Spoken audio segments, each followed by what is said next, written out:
Hello, everyone, and welcome to another episode of Mormon Stories podcast. I am both your host and the guest for today's episode, and here's what I mean by that. Today we have in studio the man, the myth, the legend, Rick Bennett. Hey, Rick. Hey, John. How you doing? Good. For those of you who don't know Rick is the host of a really important podcast / YouTube channel called Gospel Tangents. And for several years now, Rick has been interviewing what I would say mostly is members of the Mormon studies kind of scholarship community. He's interviewed Richard Bushmann. He's interviewed Matt Harris, Shannon Flynn, lots of cool people. It's a great library, a really important asset for those who are in the know. Even yesterday in my interview with Thomas Murphy, he mentions how important Rick Bennett's stuff. Stephen Peiniger really loves Rick Bennett. Steve is definitely a fanboy. Yeah. And we're both mutual fans of Stephen. So anyway, I've also known Rick for many years, kind of on the bloggernacle, and he does great work. So Rick's wanted to interview me for a little bit. We tried an interview several months ago. And when it was done, it was during a really stressful time where we were getting a lot of attacks. And after Gerardo reviewed it, Gerardo said, I don't think we should release this. So it's one of those bootleg, unreleased interviews that now if I went back and watched it, maybe I wouldn't care. But anyway, Rick's back. He's willing to go one more time and try and interview me. And so Rick's going to interview me for this episode, but I may ask some questions back because Rick is an active believing Mormon. And so I'm always fascinated to understand how people who know more about church history than me, in Rick's case, still remain an active, faithful member. So I reserve the right to return some questions back to Rick. Rick, pull your mic a little bit closer, and I'll turn the time over to Rick of Gospel Tangents for what I hope is a fun, edifying interview where I'm going to try not to get too exuberant. So I'm going to try and be uncaffeinated. You can John. be exuberant. It's fine with me. I don't mind. So, well, thanks for the honor of wanting to interview me. Well, thank you. So, John, I'm a little bit different in my style in that I usually, I always like to go to somebody's academic history first, and we're going to go there. But I've never met anybody that dated an Oscar-winning actress, and so we got to go there first. So who is this person that I'm talking about, and we'll tell that story. Okay. Well, when I was a freshman in high school at Katy High School in Katy, Texas, which is a suburb of Houston, I met Rene Zellweger at a speech and drama tournament. She was into speech and drama, and still is, I think. Yeah, still is a little bit. And and she was just this bubbly, blonde, vivacious, talented human. And we became friends from that moment of my freshman year, and we were friends all through high school. We were in the same graduating class. We did date. We used to sing Beatles songs together. We went to Galveston Beach together. We did kiss. I will kiss and tell, but that's as far as it went. But I consider her one of my closest friends. We were so close that she made my girlfriends kind of jealous. But we were never. I can't imagine why. Well, she was cute and a cheerleader, and she was a basketball player. She was on track. But she wasn't the most desired girl in the whole high school. But she was, she was up there. Mm-hmm. But she was different from maybe some of the other more popular girls. She was really classy. Mm-hmm. And she was smart, but she wasn't like an honor student. But she was smart. But again, she wasn't the most popular of the girls. But she was, so I'm repeating myself. So anyway, I wanted her, of course, as a good Mormon boy, I wanted her to be Mormon more than anything. So I did, the big story that you probably want me to tell is that I think it was my junior year. I decided to invite her to a stake dance. So I invited her to what I remember to be the New Year's Eve stake dance. And I brought her, and I just wore as I remember, like khakis and a blazer and a white shirt and tie. That was my standard outfit back then. as I recall. And she wore this lovely velvet black dress that just kind of went off the shoulder. And she's petite. She wasn't buxom or anything. So I didn't think anything of it. It was certainly modest by my standards, but even back then. And as soon as we entered the chapel, like some of the leaders, female leaders, just immediately kind of swooped and pulled me aside and said, Rene, whoever this is, her dress isn't modest. She's either going to need to wear your jacket or go home and change. And I'm huge, I'm 6'6" by this point. She's like 5 and change. And I was just shocked. I was just like, oh no, wait a minute. You don't understand. She's not a member. Like, we don't want to create this first impression. I just thought for sure they would just like buckle and say, oh, okay, it's a non-member, no problem. But when I said that, the leaders said, no, the other girls will be frustrated that we have a double standard here. So I pulled Rene aside and I explained the situation, offered to let her wear my jacket. But she started crying and she asked me to take her home. So I took her home and dropped her off. She didn't want to do anything. She just kind of cried and went home. I remember going back I went back to the dance, and I remember just going into the chapel and lying down on one of the pews and just staring up at the ceiling, just like wondering what had just happened and why she was treated this way. It didn't make me question the church or anything, because that was off limits. But it was definitely sad. We remained very close friends. I had this sense that part of her wanted to go to prom with me, but I wasn't. I was student body president and on the basketball team, but I wasn't popular like the football boys were. How can you be student body president and not be popular? I'll explain. It wasn't a voted position. Oh, really? So you got chosen by the student. As I remember it, you had to qualify. So you had to have served in a office on student council to run for president. So I had been president, like leader of the safety committee the year before, and there was no one else to run against me who had served on the committee who was a senior. So I ran unopposed. Oh, wow. That was different than class president. The class president was a close friend of mine, and he was super popular, but student body president, student council president was different. So anyway, I don't know. So they didn't vote for student body president at all? There was no vote at all? It was technically student council president. There was no student body president at my high school. There was student council president and then senior class president. So I was student council president, and my friend Chad was senior class president. Okay. But they did vote, but I voted. I ran unopposed. Okay. So anyway, I was popular-ish, but I was a Mormon kid in a Baptist town, kind of goofy. So I was not, and by the way, football ruled Texas back then. It still does. And it still does. So yeah, being basketball player didn't get me up there with the football players. So I was popular, but not that popular. So Rene chose to go to senior prom with the football player. I went with a girl I was dating. And I think maybe both of us were sad that we didn't go together. I don't know. I remember her seeing me dancing with my girlfriend at senior prom and her like crying and running away from the boy she was dancing with. I never actually talked to her about why that happened. In my mind, I thought it was because she was sad that we weren't at prom together, but that's just my high school memory. Yeah. We stayed in touch. When I went on a mission, I sent her a Book of Mormon that I signed, tried to get her to join the church. She wasn't buying it. And then after my mission, I got back in touch with her. She was at University of Texas at Austin. She knew Matthew McConaughey, she said. She had been in a couple Phil Collins. I guess she'd been in a couple music videos.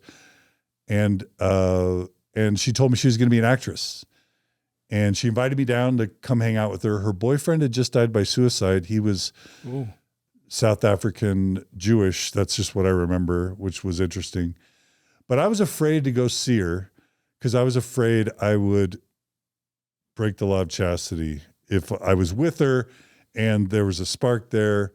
So she invited me to go see her in Austin. I didn't, but she told me she was going to be an actress, which I kind of laughed off. And I'm like, "Are you serious?" And she's like, "Yeah, I'm going to be an actress." So that was the last time I talked to her, until I was married to Margie and we were living in Chicago, and I saw the trailer to Jerry Maguire. And I'm like, "Holy crap, that looks like Rene." And it was.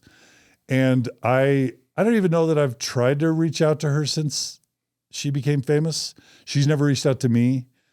There have been times there have been times where I'm like, I wonder how, if she'll, like a couple times she came to Sundance and I'm like, I wonder if she'll reach out, but she never has. She probably forgot about me the moment she graduated, or the last time we talked. From Texas. Yeah. Yeah. But anyway, that's my Rene Zellweger story, and I'm sticking to it. Do you have any pictures? I should get a picture. We need a picture for this episode. We may have a picture together, maybe.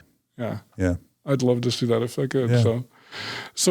So that's interesting. You kind of mentioned your mission there, and that normally I wouldn't.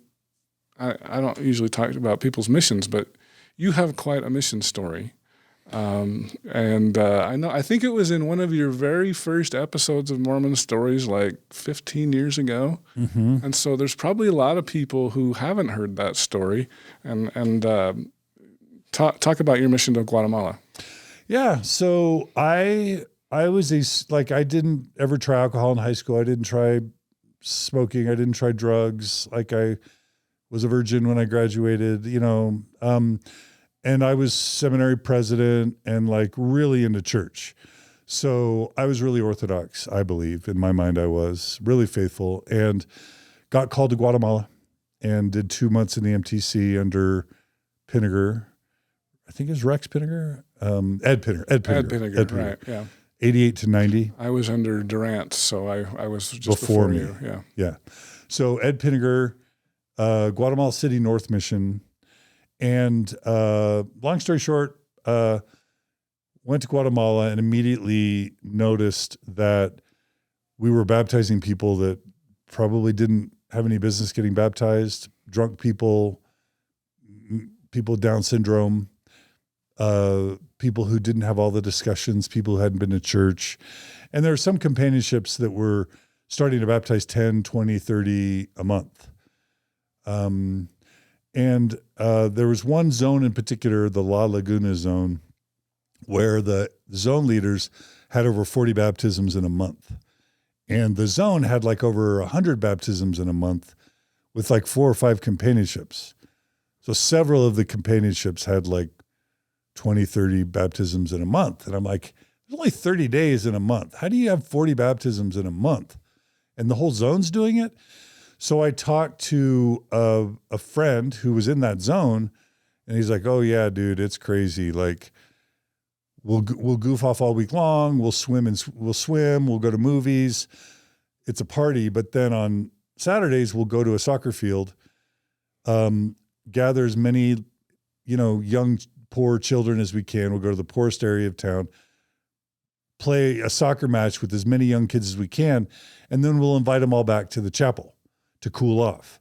And we'll have the baptismal font filled, and we'll baptize 8 or 10 at a time." These are just kids. These are all like just little kids, barefoot, poor, in the worst slums of Guatemala City.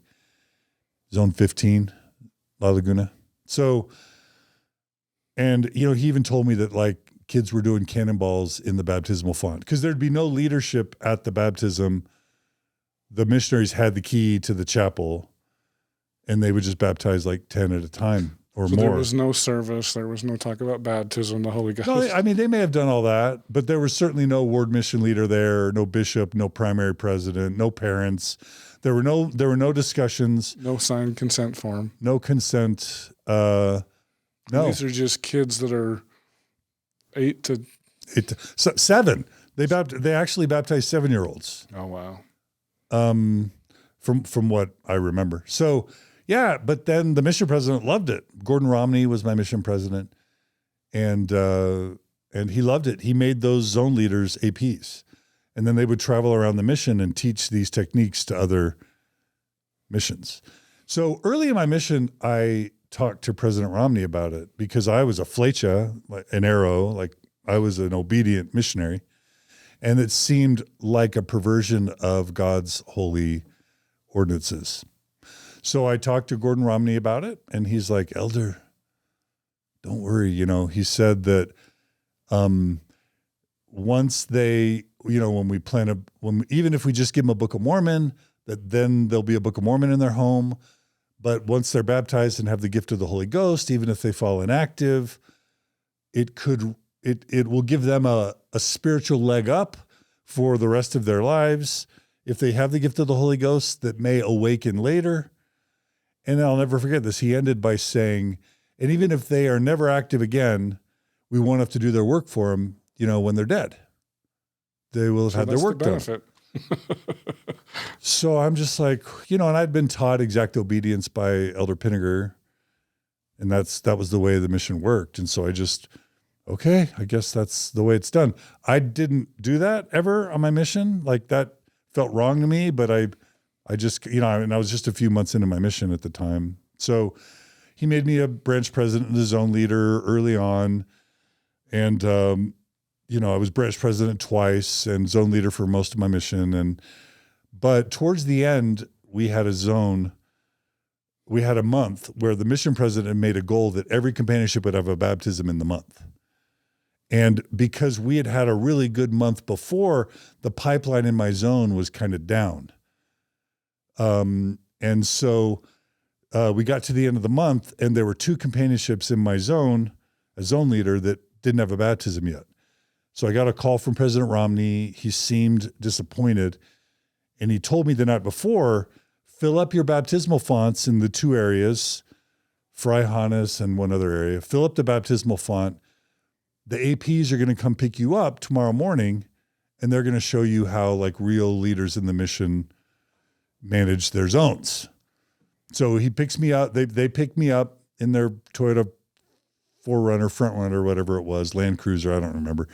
Pick me up, take me to the first area, which was Freihannes, and they pick up the missionaries, and they're like, all right, take us to whoever you're investigating with. And we went to one guy, and he, they offered him gum and ice cream, and they're like, hey, any way we can get you to get baptized today? And he's like, no, I'm not feeling it. I'm not ready. So we left, and they're frustrated. And so literally they just start driving around the town, and they go to the poorest part of town, drive up to this shack, and they find this 80-year-old woman who was toothless, and they in a hut, dirt floors, laminate, just super impoverished. And they're like, hey, hermana, quiera seguir a Jesucristo y ser bautizado. Do you want to follow Jesus and get baptized? And she's half sane, half senile. And she's like, whatever. So they walk her down to the nearest creek where women are washing their clothes in the creek. And she's praying to Mary on the way down. There was no discussions, no interview that I remember, never been to church. And they literally baptized her there in the creek or the stream.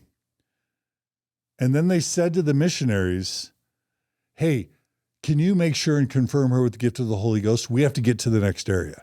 So we didn't even wait for her to get confirmed with the gift of the Holy Ghost. Go back up, drive to the next area, and do something very similar, pressure someone else who is not ready to get baptized. And then I'll never forget, on the way home, this is Elder Peterson and Elder Cruz. I totally remember their names. Memory's weird. So they stop at a payphone, and they call President Romney, and they say, President Romney, we witnessed a miracle today. And they told him that the 2 areas had gotten a baptism. And that felt dishonest. It felt like a desecration of the Lord's holy ordinances. It felt deceitful. I felt really gross and sick inside.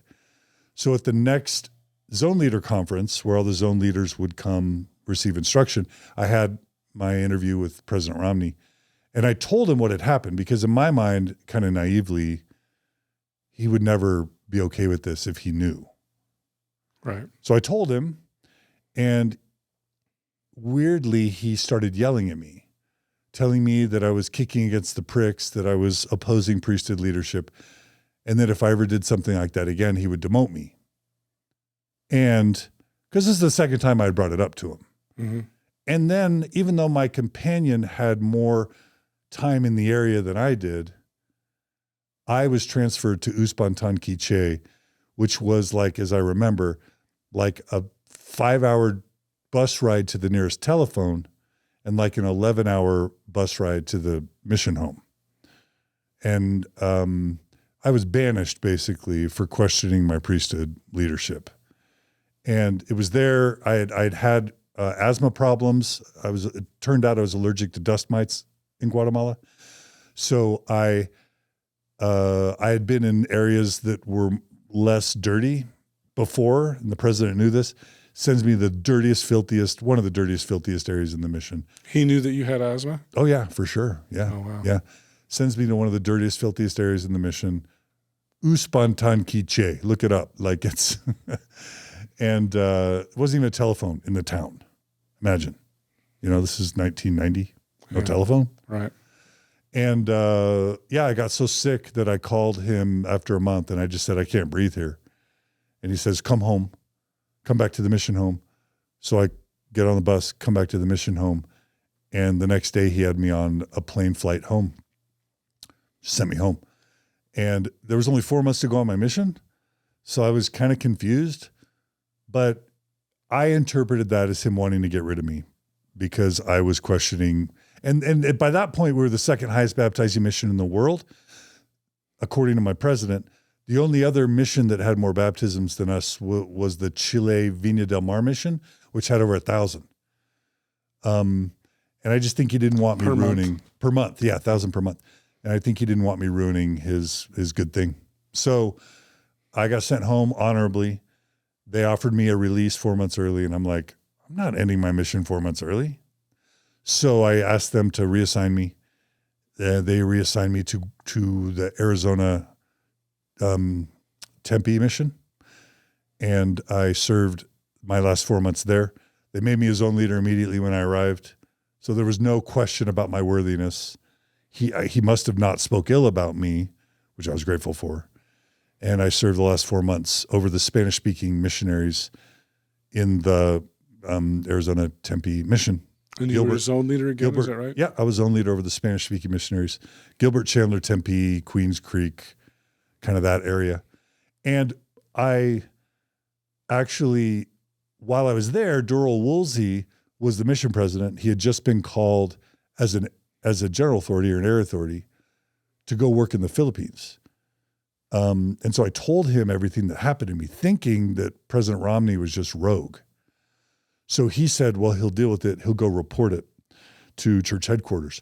And then he left the mission, and Elder Bailey, David Bailey, replaced him. And I never heard from Woolsey what happened, but I followed up with Bailey, and President Bailey, who's still alive, and he said, yeah, I did hear back from them. And what they said is that he's only got a few months left on his mission. They didn't want to cause a big stir, so they're just going to let him finish his mission, Gordon Romney. So that was in summer of, 1990. He gets released, I get released, go to BYU. I find out later he was called to the missionary committee for the church to serve on the missionary committee for the church. And he was called to lead the church's sesquicentennial committee, which led me to believe that the church was okay with what he was doing. And that was the first time I wondered whether the fish rotted from the head. You know what I mean? Mm-hmm. I didn't lose my testimony, but it was the first time I'm like, wow, something's wrong. So let me make sure I understand who was leading. I know you said it was the sesquicentennial mission, but no, there was a sesquicentennial celebration For Joseph Smith's death or something? or the church's founding or I something. don't know. Okay. But Gordon Romney, I had told, was called to lead that committee. Okay, that's what I wanted to make sure. Yeah. I couldn't tell if it was him or Woolsey, but yeah, it was Romney. Not Woolsey, it was Romney. Yeah. And so when I find out Gordon Romney's like might be a general authority, like literally in my mind, I thought missionary committee, sesquicentennial, like this guy may make general authority. And if he does, I don't know that my testimony could withstand that. You know what I mean? Mm-hmm. So I'm starting to feel like really, and I'm worried about what damage he could do. So I ended up reaching out to some professors at BYU while I was there, Ted Lyon, Bill Bradshaw, Lamont Tullis.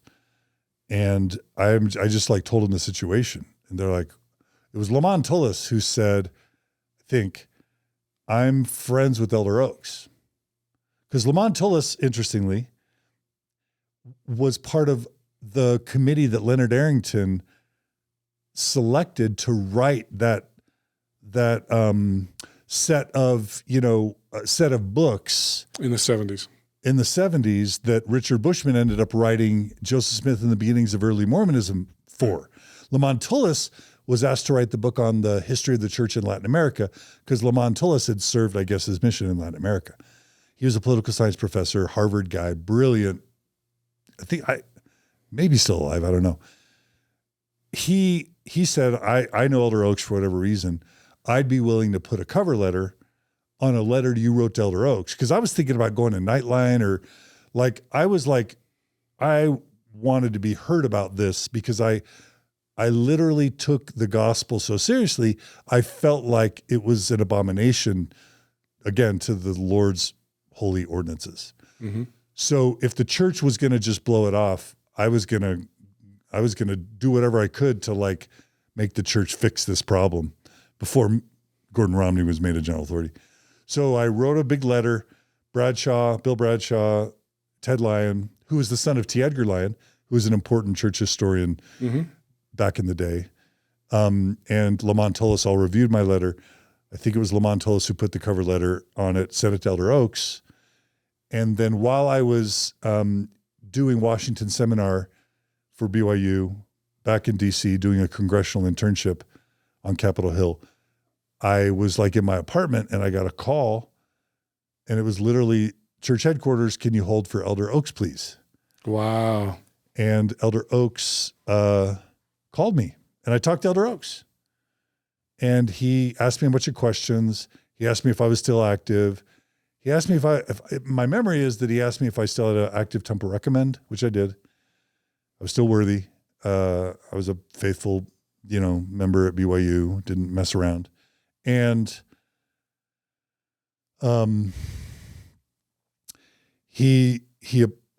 my memory is that he apologized for the experience that I had. I don't know if he used the word I apologize or if he just expressed regret. But what he did is he told me that he was going to be drafting a speech for the upcoming mission president and wives training that they do every year. And that he was going to address this issue of like using sales techniques and high pressure techniques to baptize people. Because also on my mission, if you got 7 baptisms in a month, you'd get a certificate with your name on it and you'd get to stand up in front of the group and the president would hand you your certificate. And if you got 10 baptisms a month, you'd get a Janice Cap Perry Serving with Joy cassette tape. And then you'd also get a special lunch with the mission president and his wife. So they had all these incentives to get as many baptisms as possible. And in Oaks's speech that he gave to the mission presidents and their wives in training, he discouraged the use of sales techniques and high pressure techniques and sent me a copy of that speech after he gave it. And that saved my testimony for at least another 10 years, I think, just to feel heard, to feel that direct reaching out and to see that the church was going to maybe try and do something about it. Unfortunately, I would talk to missionaries from that point further whenever I could. And I heard about, baseball baptisms. I learned about the baseball baptisms in the UK in the early 60s, which Jeffrey Holland and Quentin Cook were a part of, by the way. I learned about the What do you mean they were a part of? they were in those missions. As like mission president? No, as missionaries. Oh, okay. My understanding is Quentin Cook and Jeffrey Holland were missionaries when T. Bowring Woodbury was mission president over the British Isles in the early 60s. Now, I could have that wrong, but that's my memory. Okay. But they were essentially doing the same things. Hey, let's play baseball. Hey, let's go cool off in the pool. And yeah, turns out the church has this long history of these techniques. It started with the baseball baptisms in the early 60s. There's an amazing Sunstone article about baseball baptisms that Michael Quinn wrote for Sunstone. It's really good. The PDF's available online. We should include it in the show notes. Yeah. But then there were Japanese baseball baptisms that followed the same pattern. And again, like they had to excommunicate thousands of British converts because they were filling up all the roles because they want American baseball was popular back then, post-war UK. America was great because they had helped save the British from Hitler, but they were filling up all the roles with all these young men that had no interest in actually being Mormon. But there was no way to remove them from the roles without excommunicating them. So all these missionaries had to do this cleanup where they were excommunicating. And I don't even think they had them attend a disciplinary council. They just kind of, as I understand it, had to just excommunicate thousands of converts because they were all baptized for the wrong reasons. So, I learned about cheeseburger baptisms in North Carolina where they would give poor people cheeseburgers. And I heard about missionaries getting names and dates off of tombstones, which made no sense to me. And just the church has never stopped this problem. And it culminated in Elder Holland being sent to Chile for 3 years to try and clean up the mess there. I did an interview with Ted Lyon, son of T. Edgar Lyon, on Mormon Stories, where he acknowledged that this happened because he was a mission president in Chile. He was an MTC president and a temple president there. And he was Elder Holland's personal interpreter when Elder Holland went down to Chile. And Elder Holland ended up closing 30 stakes while he was in Chile, had to collapse them because the church was dying in Chile because they had expanded wards and stakes based on the numbers, but there was no leadership substance behind it. And it turns out Philippines has had the same experience. Elder Oaks was sent to the Philippines for the same reasons. What years were these where Holland went to Chile and Oaks went to the Philippines? I'm rusty on that. Within the last 20 years? I would say late 90s, early 2000s. Okay. Because when I met with Elder Holland for the 2 lunches that I had with him, let's just say around 2009, 2010, I talked to him about his time in Chile, and he acknowledged all of this. Including the 30 stakes. And he said there were people protesting, the area offices, there were like parents protesting the area offices in Chile because their kids had been baptized without their consent. Like he said, it was a public relations fiasco for the church.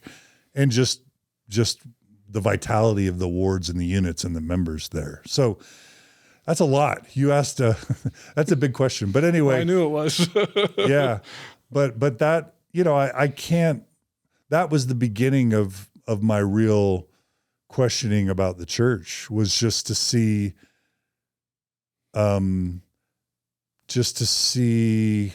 a problem so big be generally ignored or downplayed, to experience ecclesiastical abuse firsthand, to be punished for doing what was right, and then to see the top leadership bungle it and really not be able to fix it. And I talked to Elder Holland about this, and he was like, he said to me, my brother was there. He said to me, people think that like, if you're an apostle, you can just change the church. And he's like, number one, if you're a junior apostle, you've got 14 other people to contend with. The leadership of the church is run by unanimous consensus. So nothing gets done if there isn't unanimity in the quorum. And until you work your way up in seniority, you're just one of like 15 voices anyway. And then even if you like tell the church what to do, he made it sound like that doesn't mean the church members are going to do what you tell them to do. And then he also talked about this mid-level management that it's hard to manage these mid-level managers. And my sense from him is that these mission presidents and area authorities, they're bucking to become general authorities or apostles. And so sometimes they'll engage in shenanigans that's just hard to manage and control when you've got so many around the world. So he actually said to me, who are the brethren? Because I refer to the brethren as like the first presidency of the Quorum of the 12. And he kind of made the joke, like, who are the brethren? Like, we're just a bunch of individuals. That's the sense I got, that we're just a bunch of individuals trying to do our job. And if you think that one apostle can make substantive, meaningful change in this church, he just kind of laughed at that idea. Not expressing doubt. I think he's a sincere believer, but he's just like, it's way more complex than anybody would ever guess. So anyway, that's my story. No, that's really interesting. Do you think it's still going on today? Or All the time. You still think it is? What I got a sense for is that a mission will be sagging, and so they'll call a mission president that's like a military guy or a corporate, person, and they'll go and they'll ramp up the baptisms, and then it'll get out of control and there'll be complaints and they'll have to tamper it down. And then when they call the next mission president, it'll be someone who goes in to clean it all up, who's more low key, who's not about the numbers. And almost every missionary I've talked to, there's been that kind of cycle within the mission. But if you go to Latin America or the Philippines and you look at the roles, unless they've been purging them, the activity rates in Latin America and the Philippines are like 10%. Mm-hmm. There are wards with like 1,000 members on the rolls and like 50 people are attending. Like, it's crazy. And they've been collapsing wards and stakes to try and fix this problem, but it's undeniable. And how would you stop it? Unless they put into the missionary training, never baptize someone ever without, multiple times attending church and all the 6 discussions and a really good sense that they have a conviction. That's how it was on my mission. But that wasn't in the White Handbook. That wasn't in the missionary training. That might have teach all 6 discussions and go to church. You think that was a rule that you couldn't get baptized? It was a rule in my mission. But was it a rule in the White Bible? And was it a rule in the training curriculum? I would be willing to bet $100 that was not a stated rule in the missionary curriculum, that you had to go to church at least twice and receive all discussions before baptism. I'd be willing to. It may have been a mission-specific rule, but I would be almost willing to bet a large sum of money that it was not a global policy. Well, I agree with you that it probably wasn't a global policy, but like that was a big deal. I went to South Carolina, so I was American, but yeah, that was a big deal that they had to come twice, had to teach all 6 discussions. Like that's the way it was. I would be curious to see if what happened was a previous mission president, things had gotten out of control, and so they called your mission president in to clean it all up. I'm not saying that's what happened, but that's a pattern that I've heard about over and over and over again. But if you talk to almost any missionary, especially in Latin America or the Philippines, they'll have stories about how either things were out of control when they were there, or they were in areas where things had been out of control before and they had to be cleaned up. Yeah. But it seems like I've heard those stories. It seems like it happens in Latin and South America a lot more. And the Philippines. Until I heard your stories, I didn't know about Japan or the UK or anything like that. And that was back in the 60s, I guess. But it also happened in Southern California. Yeah. Also, I guarantee it's happening in Africa right now. Guarantee it. And the one thing have you ever had Matt Marinich? Is that his name? I don't know who that is. So there's a guy that has a website called the Cumorah Project where he tracks LDS statistics in detail. I thought that was Cragen. What's his name? Cragen. Ryan Cragen is a scholar, but he doesn't do the Cumorah Project. The Cumorah Project is done by this guy named Matt Marinich. Peggy Fletcher often uses him as a source for her articles on church membership and growth. Mm-hmm. But check out the Cumorah Project. But just talk to anyone in the know. whenever they do a census in like Brazil or Argentina or Chile or Mexico, the number of people who self-identify as Mormons is literally a fraction of the number of people that the church claims on the church membership rolls. Right. And that's because of all these people that were baptized as an 8-year-old or a 10-year-old that never went to church, never had a testimony, and have never identified as Mormon, but the church keeps them on the rolls. May not have even known they were baptized. A lot of them wouldn't even remember it because Right. it was just something that happened when they were a kid, right? Right. Yeah. So that's why I'm sure your listeners, viewers know that like the church boasts 17 million or 16 whatever, 0.8, but there's probably only 3 to 4 million active members across the world right now. And this has been true for many, many years. Yeah. As I understand it. Yeah. Have Matt Marinich on your podcast from, I'll from have the to Cumorah I'll Project. check him out. So I knew about Cragen, but I didn't know about him. Oh, But, Cragen's ex-Mormon. yeah, but he does stuff on, because I swear he was just on Peggy Fletcher's Mormon Land podcast. He's brilliant, and he's a he does social science. Yeah. But this guy, Matt Marinich, is different. Okay. Yeah. Well, cool. I hope that didn't take too much time. No, this is why we're here. This was my very first episode of Mormon Stories. Was it your where first? I tell this, my very first episode in 2005. So there's probably a lot of people that haven't heard this, and so it's probably good. It's been for sure 16 years, or I don't know how long. Yeah, it's been. 17 years. 17. And I don't think I've ever recorded it on video in this depth. So thanks for asking. Yeah, no problem. So let's dive into your academic history. I usually do that. I know you went to BYU, and Yeah. so what can you tell us there? Yeah. So I graduated like 11th in my class in high school. I was a late bloomer academically, but I did get a 2-year scholarship to BYU academic. And I was able to keep a 4.0-ish GPA and renew it. So I had an Edwin Hinckley scholarship for my last 2 years of BYU, which was a full ride and full tuition and books. But I decided to study political science and international relations. I had a great GPA. I graduated with a 3.96 GPA, summa cum laude. Wow. And did Washington seminar, got into law school, got into BYU Law School, got into University of Texas Law School, got waitlisted to Harvard, but didn't get into Harvard. Those are the only 3 law schools I applied to. But I didn't know anyone who loved their job as a lawyer. So I didn't want to just go to law school and then hate my life. I was really a believer that you had to love and believe in what you do as a career because you only live once. You can't take it with you, as they say. That was a film. I watched a movie by Frank Capra called You Can't Take It With You, where that was the theme. And it was at a BYU film class that I watched that movie. And it just sold me on the idea that you don't just go for the money, go for a fulfilling, meaningful job. So why did you choose political science? Did you want to become a Well, politician? I chose political science before so I thought I might want to be a politician. Okay. But then I went and worked on Capitol Hill and just got disillusioned with all the graft and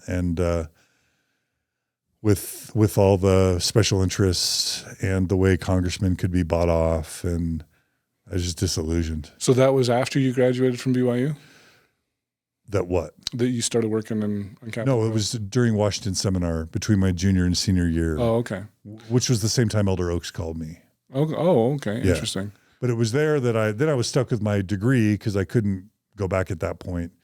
So I finished political science, applied to law school, but by that point I knew I didn't want to be a politician, and I just was unsure about law as a career I would enjoy. Okay. So so you graduated, and then you ended up at Microsoft somehow. Yeah. I don't know if you can tell us about that. Yeah. How did you So end up what at happened was I got married in the DC Temple to Margie, and my first real job was with Bain and Company, which was Mitt Romney's company. So I was at Bain when Mitt Romney was at Bain. Do you know Mitt? No. Is he related to Gordon Romney? Yeah, Mitt Romney and Gordon Romney were cousins for sure. Okay. Yeah. So I went to Bain, Dallas. Mitt was at Bain Capital in Boston. Mm-hmm. I was in Bain, Dallas, and Bain is a management consulting firm that helps turn around Fortune 500 companies. So I did that, but that's when the internet first emerged. So this is around 1994. I first saw my Netscape Navigator and the internet being used, and I was just like, whoa, this is going to be big. So I left Bain, went to Chicago to work for Arthur Andersen, which was the number one accounting firm at the time. They were big into tech. My brother had worked there before he left for Microsoft. Went to Arthur Andersen, started to learn computers, eventually became a programmer, did computer programming for a few years, including... So Arthur Andersen, I always thought of them as like an accounting firm. Yeah, they were an accounting and audit firm. They were the largest one in the world, based in Chicago. But they were cutting edge with tech. And so I went there as part of their tax and technology group so I could learn computers. So I didn't need an accounting degree to be able to help them run their computers.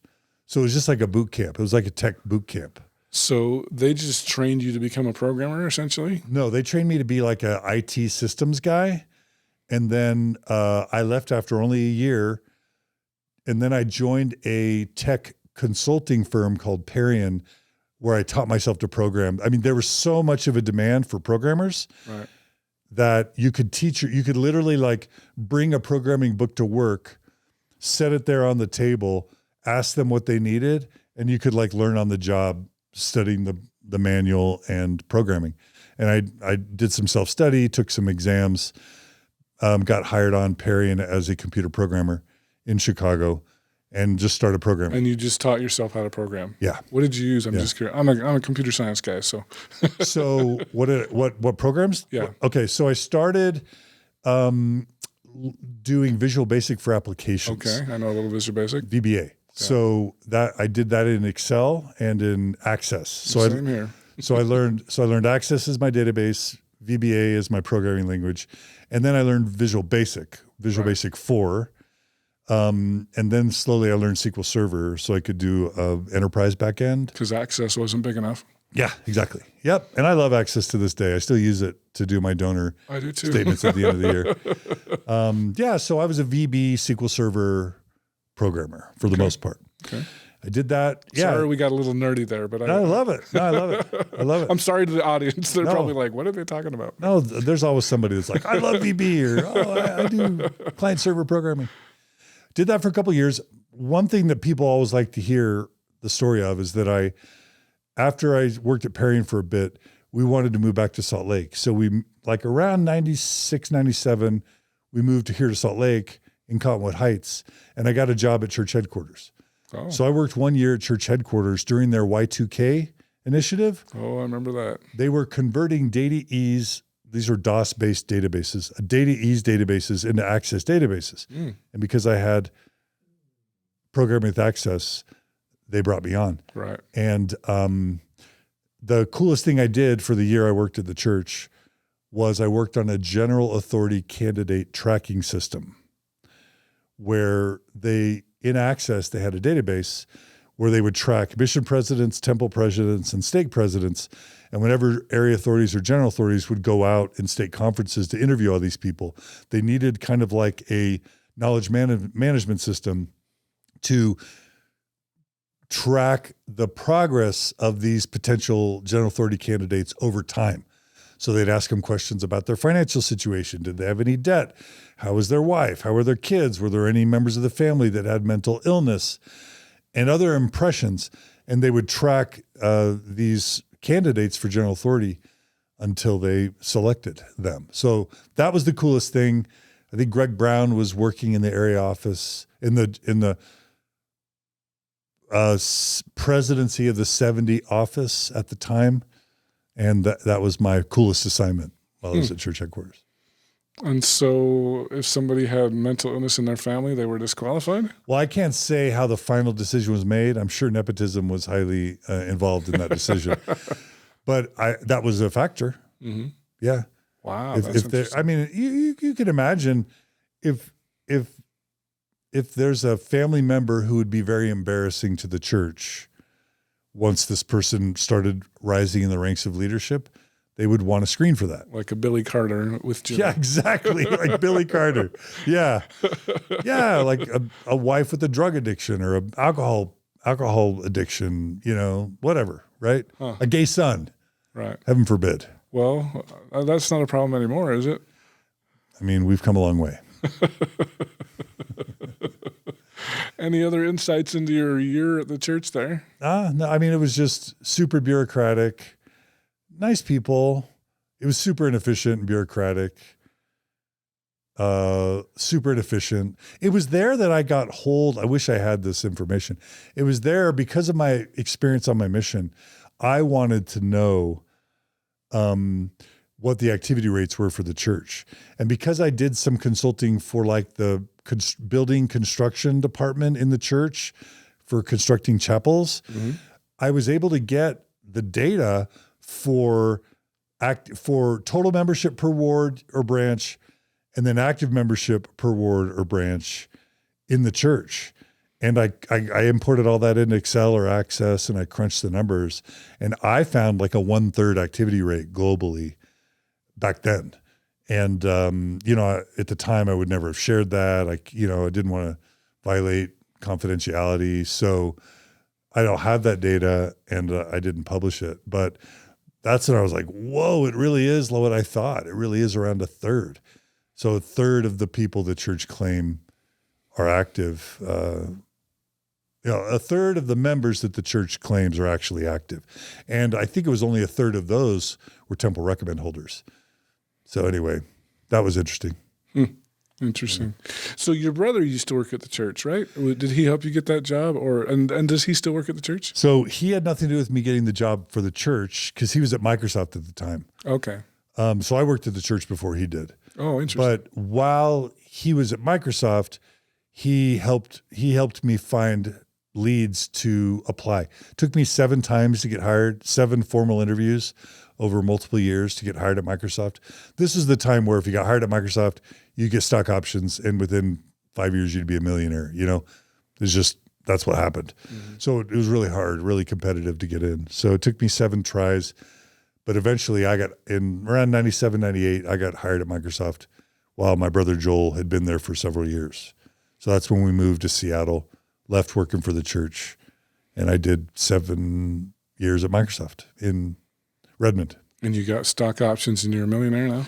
I got stock options, but no, I left between the appreciation on my house and the vested stock options and us paying down our mortgage.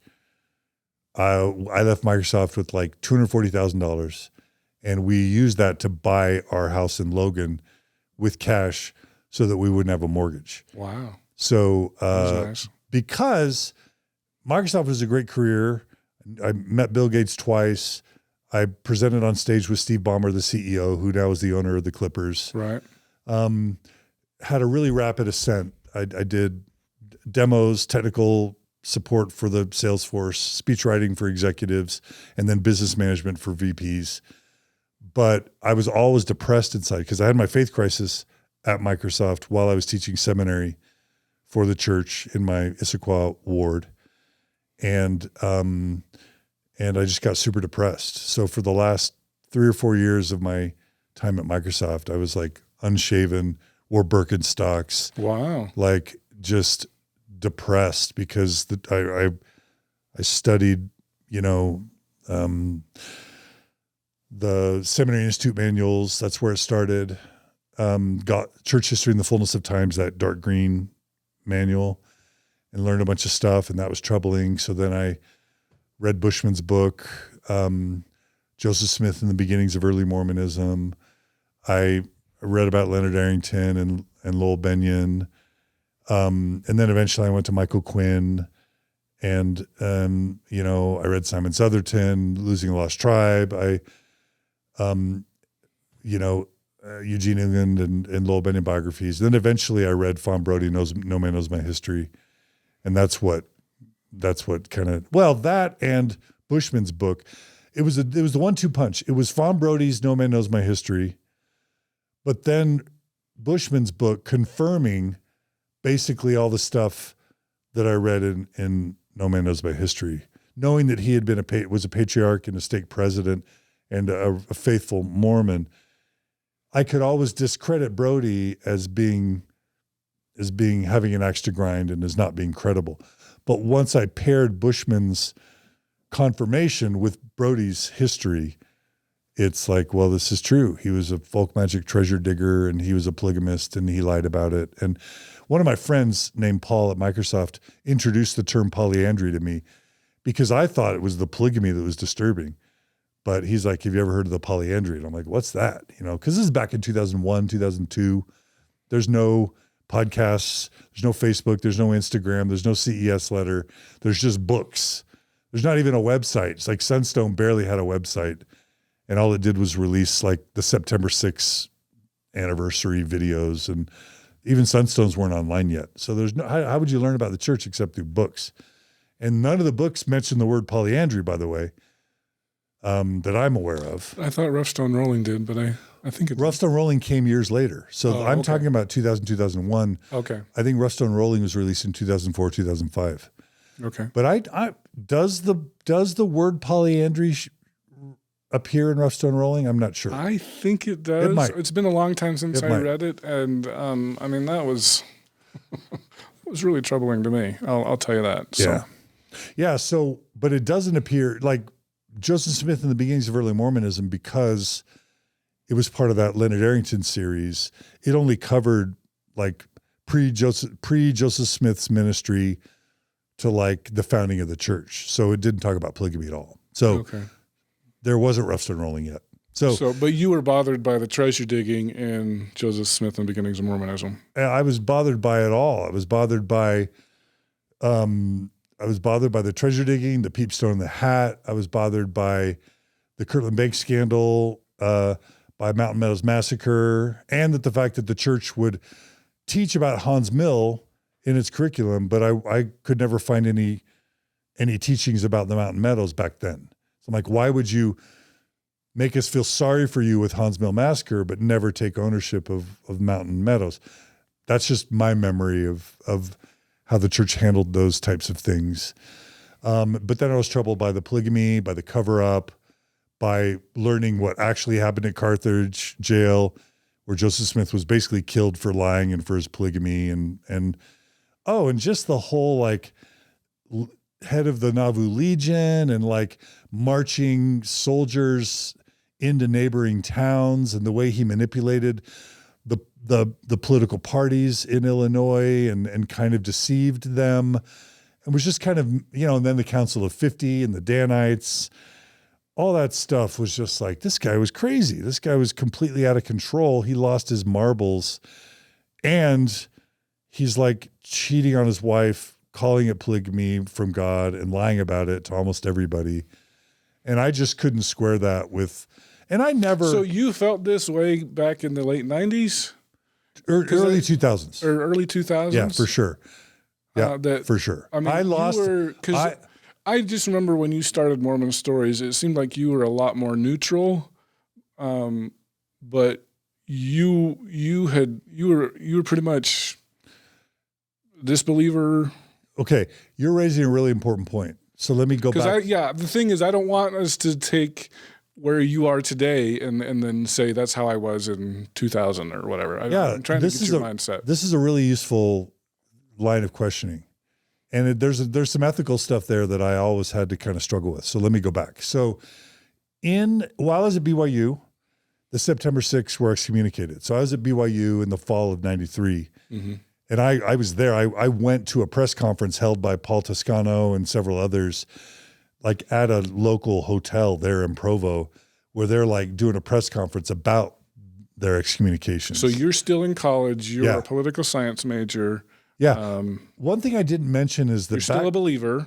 Yeah. Okay. Yeah. So back during those days, BYU had this honors program at the Mazer Building, which was freaking amazing. And they had these types of courses called Honors Colloquium, where they would group your general education courses up.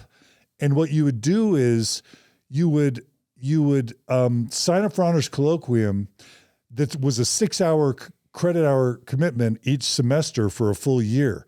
And you'd be in this big cohort of like 60 students who would all meet at the Mazer building for 2 hours a day of coursework instead of one. And they would, in my case, there was Ted Lyon, Lynn England from sociology. So Ted Lyon was Spanish literature. Lynn England was sociology. And then Clayton White was an ornithologist in the bioscience department. He was a hawk expert, bird guy. So they would group teach you, and they would integrate science with literature, with social studies. You would have this big cohort of the most intelligent students on campus, and it would cover a full year. 4 of your GEDs you would knock out all at once through this integrated experience with this cohort of brilliant honor students. So most students took that as a freshman. And I did mention, when I was a freshman, I was in the honors dorm, and Mary Holland, Jeffrey Holland's daughter, was in our ward.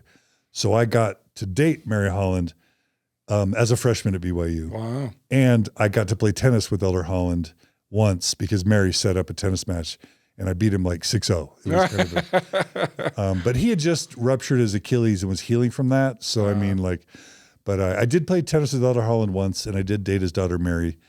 And then she dear John to me, so to speak, not literally, but she married a doctor while I was on my missions, or aspiring med student. Well, your name is John, so you would get dear John. I got dear John no matter what. But I was in the honors dorm my freshman year, but I wasn't in the honors program really. But so I didn't do colloquium as a freshman. But when I got off my mission and met Ted Lyon, he encouraged me to join honors colloquium, so I did. And so I was a sophomore in the honors colloquium program at BYU. And it was there that they would like bring in Van de Graaff to talk about evolution. They would bring in scientists to talk about the global flood. They would talk about abortion, and they bring in Bill Bradshaw to talk about in vitro fertilization and the implications of abortion as it related to spirits and spontaneous abortions and fetuses. Like it was like professors that were Sunstone and Dialogue readers at BYU in this course where they would tackle head on all of the most controversial issues in the church, including feminism, while the September 6th were getting excommunicated. And so was Eugene England at BYU at that time? Do you know? Yeah. Eugene England was, but this was Lynn England. Are they brothers or something? Or no, just not related. Different. Okay, but Eugene England was there. I never took a class from Eugene England, but Margie did. My wife Margie. But this was really interesting because I was exposed as a sophomore to. I mean, I had doubts growing up. The one true church thing always felt weird to me. Polygamy always felt weird to me, and the black priesthood ban always felt weird to me. And I was surrounded by Baptists and Katie, and they had watched The Godmakers. And so, I was familiar with rumblings about, Mormonism and stuff and critics of Mormonism. So like, I read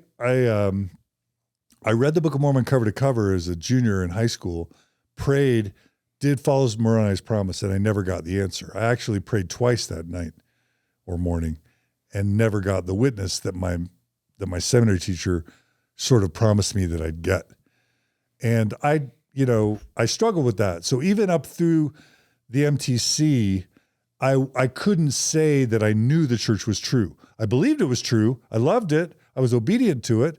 I was one of its best spokespeople, where I grew up, but I couldn't say I knew it. All I could say is I hoped it or I believed it. So on my mission, I just said, I'm going to just tell people I know when I don't, and just hope that the testimony follows saying So, and so I served a successful mission, had that problem, but I always had questions in my mind. I once divided, as a high school sophomore, I think, I divided the number of Mormons in the world by the total number of people in the world, and it was less than 0.5%. And I'm just like, really, Heavenly Father? Like, that's the best you can do with your one true church is like less than 0.5%? That seems really inefficient, but I put those things on the shelf. So when I was at BYU, as a sophomore, I took this honors colloquium class, got exposed to all the controversial issues, and learned about Sunstone and dialogue. But I also learned about Lowell Bennion. When was the message about warning about symposia? What year was that? I mean, it was all leading up to those September 6th excommunications. So you were learning about Sunstone from BYU professors who were going to Sunstone. Is that right? Or they were reading Sunstone, but may have been afraid by that point to actually attend. But they were certainly plugged into, because Eugene England had started dialogue back in the 60s. Right. He was a BYU professor still. Right. And this was during the time where, and it was probably a little bit before 93 that warning on symposium came out, but they basically warned about study groups prior, in the years prior, and then they warned about Sunstone or symposia. Yeah. And then, the crap really hit the fan when these, when the September 6th were excommunicated. But that wasn't the only controversy. While I was at BYU, there was a big Mother in Heaven controversy where Cecilia Conchar-Farr, who was a feminist professor, English department at BYU, and Gail Houston, also a feminist English department person at BYU, they were talking a lot about Mother in Heaven and praying to Mother in Heaven. And then David Knowlton, who's still alive, if you haven't interviewed him yet, you really should. He was a BYU professor, sociologist, that was talking about the church missionary program in Latin America and, the CIA. He did an article in Sunstone about phallic symbols in Mormon architecture. He was also gay. But several professors at BYU were kind of let go or denied continuing status because of their publishing in Dialogue or Sunstone. So that was happening. Gail Houston, Cecilia Farr, and David Knowlton were all let go. David Wright, who was a historical criticism guy that inspired David Bakavoy, he was excommunicated and let go from BYU around this time. And then the September 6th stuff happened. So all that's happening. And Joanna Brooks is leading feminist marches at BYU as a fellow student. I didn't know her, but I would see her and I'd be like, wow, she's impressive. And all of that was going on while I was a BYU student. So, but those were the liberal days of BYU, apparently, huh? I mean, yeah. I mean, and the 17th and Student Review, which was an alternative newspaper, you could read the Daily Universe or you could read the Student Review, which would talk about all the controversies. And there was the Seventh East Press before the Student Review. Right. And so, there was a lot of intellectual fervor and liberal and conservative kind of stuff going on at BYU. My saving grace were Bill Bradshaw, who believed in evolution, was probably pro-choice, but he had served as a mission president in Vietnam and as a stake president and was faithful, but had been to Harvard, but was faithful. And Ted Lyon and Lynn England and Clayton White all presented as faithful. And they introduced me to Eugene England, Lowell Bennion, Leonard Arrington, and the book, A Thoughtful Faith, that was edited by Phil Barlow, which was this collection of essays of people like Richard Bushmann, Laurel Thatcher Ulrich, and many, many other faithful Mormon intellectuals and scholars. So I read A Thoughtful Faith and I'm like, oh, wow, you can stay in the church and still have doubts or questions or even be a semi-believer. You could be a buffet Mormon, but still stay in the church. And the same thing with, Lowell Bennion, like that dude's freaking amazing. And he was able to stay in the church. Eugene England, Leonard Arrington, I'm like, I can do this. You can stay in the church as a liberal, but still be faithful. So that got stuck in my brain by the time I graduated from BYU. Now, the reason I went back to did you identify as a liberal at this time? Probably. BYU? Okay. Probably. Yeah. As a liberal Mormon, maybe. Yeah. That wasn't a curse word? I don't think so.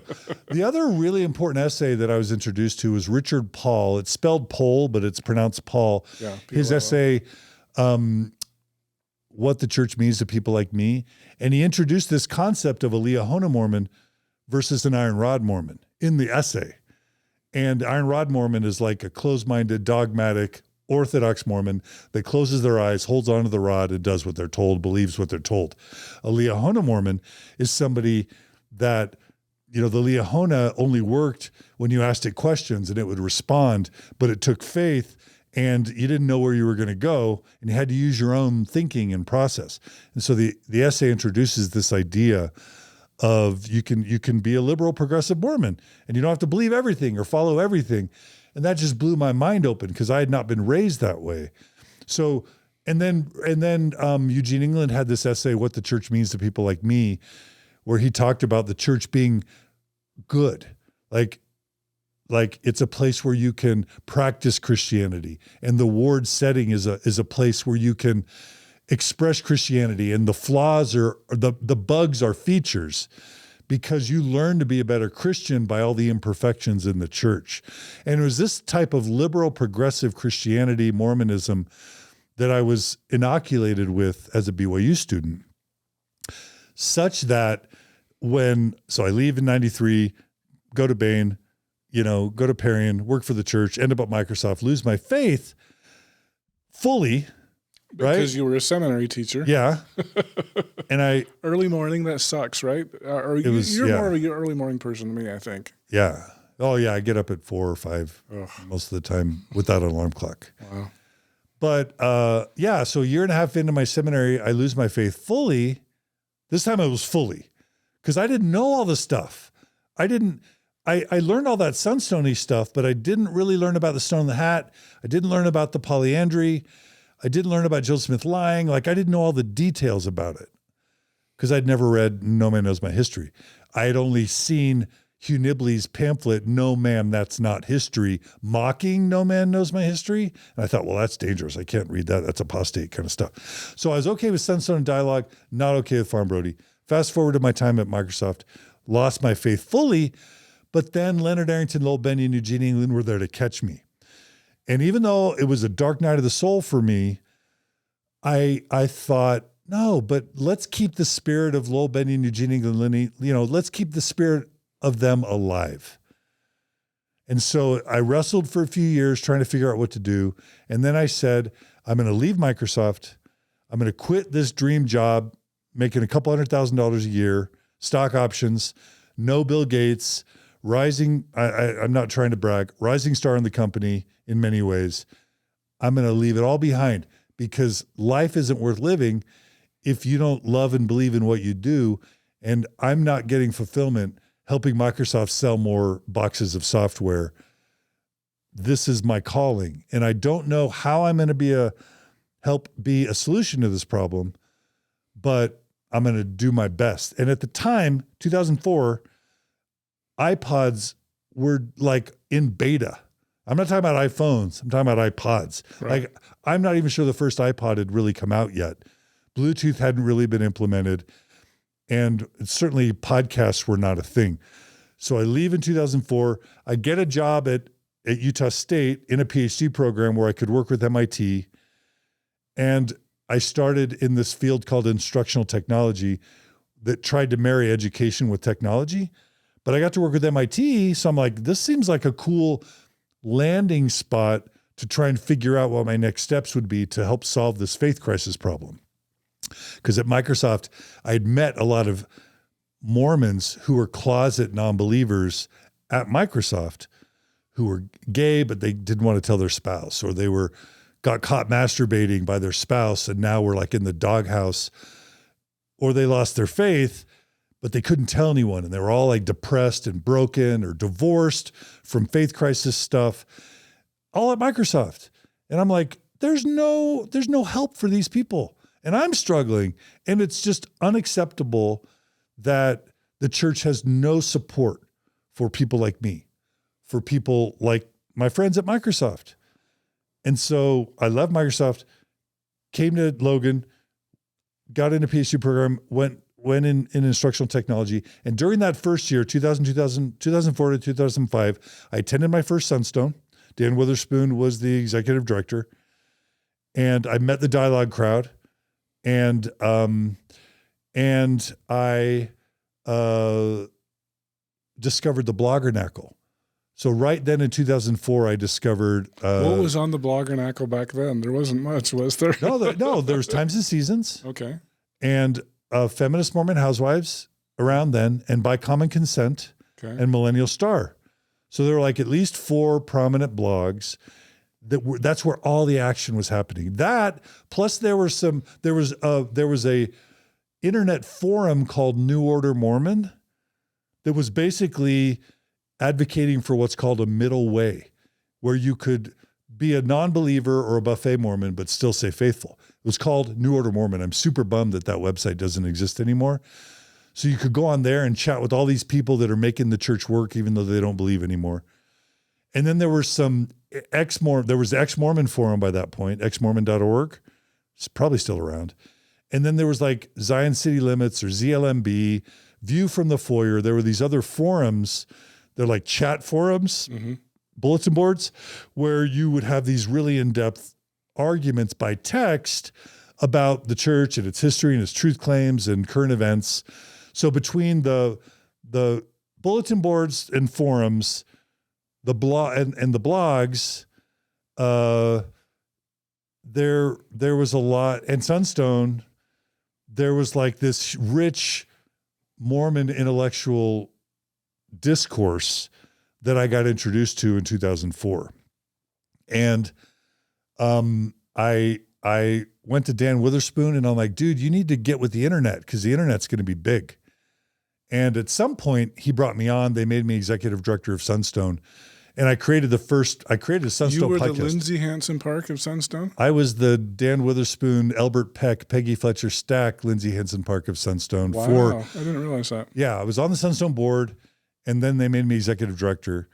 And I created a podcast called Sunstone Podcast. And I did a few episodes. I interviewed Armand Moss. I interviewed a few other people, Richard Dutcher. I never got Armand on my podcast. He passed away. So I've got an episode where I interviewed Armand. I remember that. It was a good one. Yeah. Yeah. So I tried to help Sunstone come into the internet age. Dan and I didn't see eye to eye. Loved the guy, but I resigned from Sunstone because just too much tension with Dan on where to take Sunstone. He was still stuck in like the publication magazine mode. I helped with the digitization of Sunstone magazine to put it on the web. I was proud of being involved in that. Tried to start a Sunstone podcast, but I wasn't going to leave my job with MIT to like argue with Dan Witherspoon about the direction of Sunstone.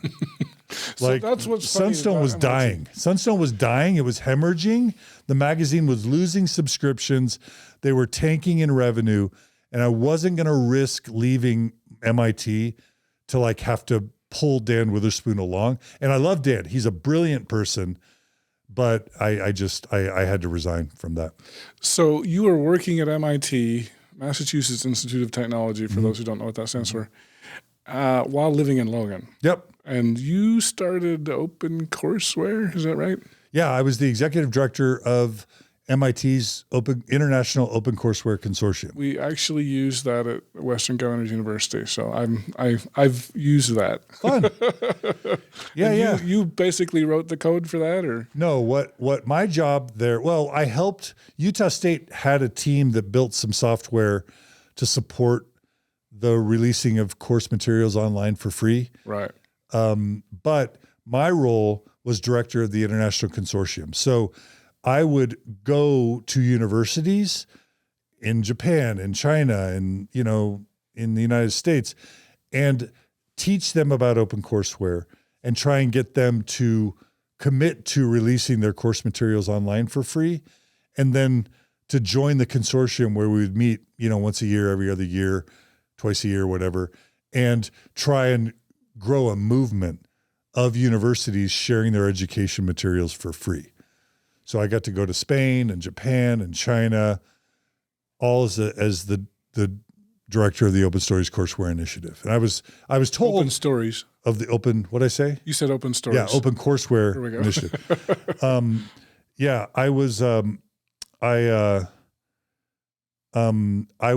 was told I was MIT's only employee west of the Mississippi. So yeah, that was a cool thing. I named the Open Stories Foundation, inspired by the Open Courseware. So the Open Courseware Consortium was inspired by the open source software movement. Right. And then I named my nonprofit the Open Stories Foundation, inspired by those two things. So, yeah. So, parallel to working with Sunstone, while I was in that USU program in 2004, I learned about blogs, I learned about wikis, and I learned about this thing called podcasts.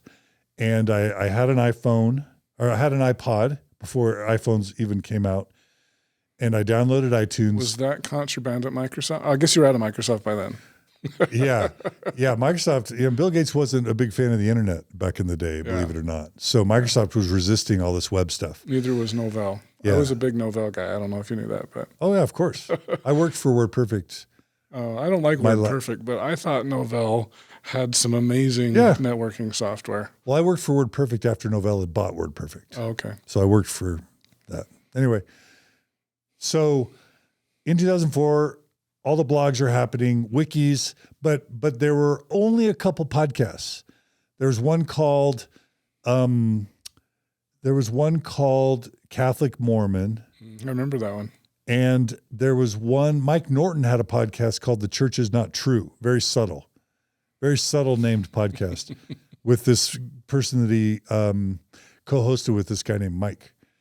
And there was maybe one other, This Mormon Life, I think it was called, Dallas Robbins. Yeah.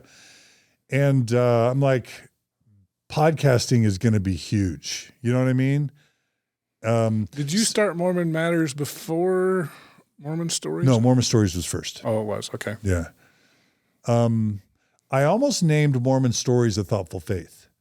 In fact, the first name I decided on was A Thoughtful Faith. But then I attended a digital storytelling course in Hawaii at some instructional technology conference where I learned about digital storytelling. And I just got converted to the idea that stories were the most powerful way to communicate with people. So last minute, I changed the name of the podcast from A Thoughtful Faith, inspired by Phil Barlow's book, right? Mm-hmm. To Mormon Stories. And I released it in 2005, that first episode about my mission. While I was still trying to work with Sunstone and Dialogue, I was trying to consult Dialogue. I met with the Dialogue board, tried to convince the Dialogue board to partner with Sunstone, to partner with me and Mormon Stories. Steve Evans ended up creating By Common Consent, and there was a relationship between By Common Consent blog and Dialogue for many years. But that's when I became friends with Greg Prince. He was on the Dialogue board, and he was the first person I interviewed for Mormon Stories after my solo episode. I interviewed Mike Norton's partner, I'm forgetting what his fake name was at the time, but yeah, 2005 is Roasted when it all Tomatoes, started. was that it? Roasted Tomatoes was J. Nelson Seawright at the time. He and his wife Taryn were bloggers. They had a podcast called like Latter-day Liberation Front, but I think they also blogged for By Common Consent. But that was This is a good history of the bloggernacle. that was the first mixed faith couple or like couple that I interviewed on Mormon Stories really early on. Roasted Tomatoes and Serenity Valley was their fake names from the blogs. But anyway, that was a really, really long way of talking about what my motives were when I started Mormon Stories. So you asked an hour ago, like what my belief status was when I started Mormon Stories. Right. I absolutely knew that the Mormon Church was not what it claimed to be, that the truth claims could not hold up, that the Book of Mormon was not historical, that the Book of Abraham was a problem, and the church wasn't the one true church, for sure. And I'd been inoculated with enough progressive Mormonism by that point that I believed all we needed was sunshine, that if we could talk openly about the church's problems and the truth claims, talk openly about the racism, the homophobia, the sexism, feminism, and administration problems, that somehow we could find a way to have thoughtful faith, integrated progressive faith. And so my explicit intention of Mormon Stories was to keep people from leaving the church, because I thought that was a bad thing. I thought people shouldn't leave the church because I felt like the church was the best way to live, the best way to raise your kids, the best way to be a moral person, the best way to find community and spirituality. I felt no one should leave the church, but everyone should talk openly about the problems, and together as a community, as we confront the problems with the internet, with podcasts, with blogs, with open discourse, the church will improve and we'll all move together towards a Zionic state. Or I would get excommunicated. One of the two, but... So you knew that was a possibility? I'd lived in the September 6th era at BYU. So yeah, when I bought that first microphone and published that first episode on my mission story, I said, this could very well end in me being excommunicated, but the church had taught me, do what is right, let the consequence follow. They had taught me, dare to do right, dare to be true. There is no work. There is a work that no other can do. That honesty is super important. So, and say what is truth, 'tis the fairest gem that the riches of men can produce. And priceless the value of truth will be when the proud monarch's costliest diadem is counted but dross and refuse. Like, truth matters. So that's a hymn for those of you who don't know. Yeah. Oh, say what is truth. Oh, say what is truth. So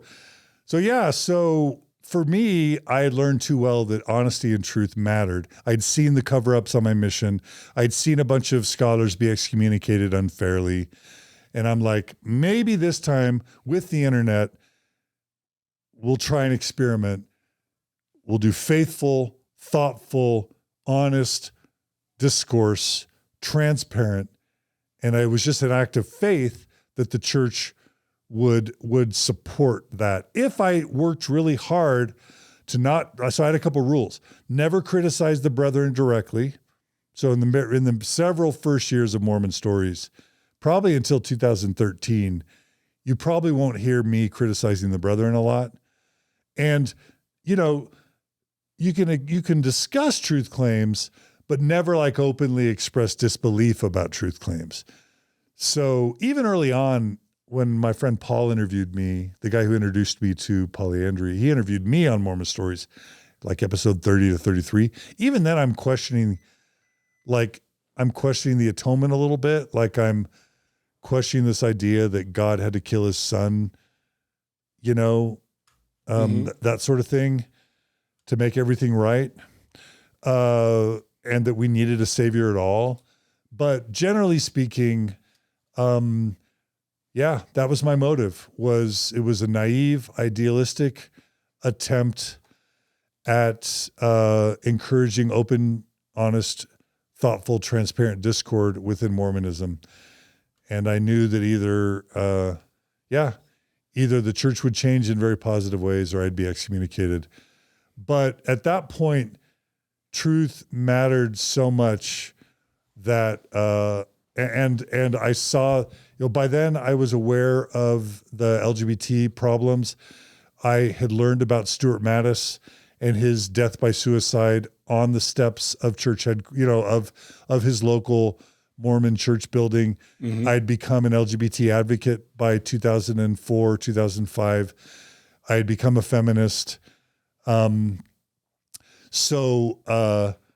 I felt like the priesthood ban was not of God. So I just said, I'm going for it. And I don't know if it's going to peter out and die. I don't know if this podcast thing will take off. I don't know if anyone's ever going to listen. But this is my calling. Like for my whole life, even at Microsoft, I'd like, what am I supposed to do? What am I supposed to do with my life? I'm supposed to have a meaningful job, a meaningful career. Being rich and working at Microsoft wasn't fulfilling. Couldn't be a lawyer, couldn't be a politician. Business is empty. And I felt like I had found my calling. So 2005 is when I launched the podcast. And really early on, I learned that a couple people had either lost their faith or even had gotten divorced after listening to Mormon Stories. And it really freaked me out. I felt like, oh my gosh, I'm the reason why people are losing their faith and leaving the church. Sometimes I'm the reason why some people got divorced, and my parents had been divorced. And so I was really wanting to prevent divorces with Mormon Stories that were unnecessary. And so I even took Mormon Stories down a few times prior to my PhD program. Once or twice it was out of sadness for seeing that it caused that some people would cite Mormon Stories when they lost their faith or divorce. But then also it was just getting overwhelmed by the responsibility of it all and wondering about whether I was doing good. So that happened, but overwhelmingly the feedback was, you're helping me stay in the church. Thank you for Mormon Stories. Now I see that there's a middle way. Now, if you, John, can be accepted in the church, I think maybe there's a place for people like me in the church. And I love this open discussion. It renovates my interest in Mormonism. So I would get, for every one person who left the church citing Mormon Stories, I'd get 1,000 emails from people saying that it helped them stay in the church. And even during those first several years where my bishop might call me in and question me about Mormon Stories, I would just go to my listeners and say, hey, there's a blog episode where I'm like, hey, my bishop's giving me a hard time. He's worried that Mormon Stories is causing people to leave the church. And hundreds and hundreds and hundreds of people emailed me or sent me letters where they would bear witness that Mormon Stories was helping them stay in the church. And then I printed them all out and bound them and brought them to my bishop. And I said, hey, bishop, here's several hundred people saying Mormon Stories helped them stay in the church.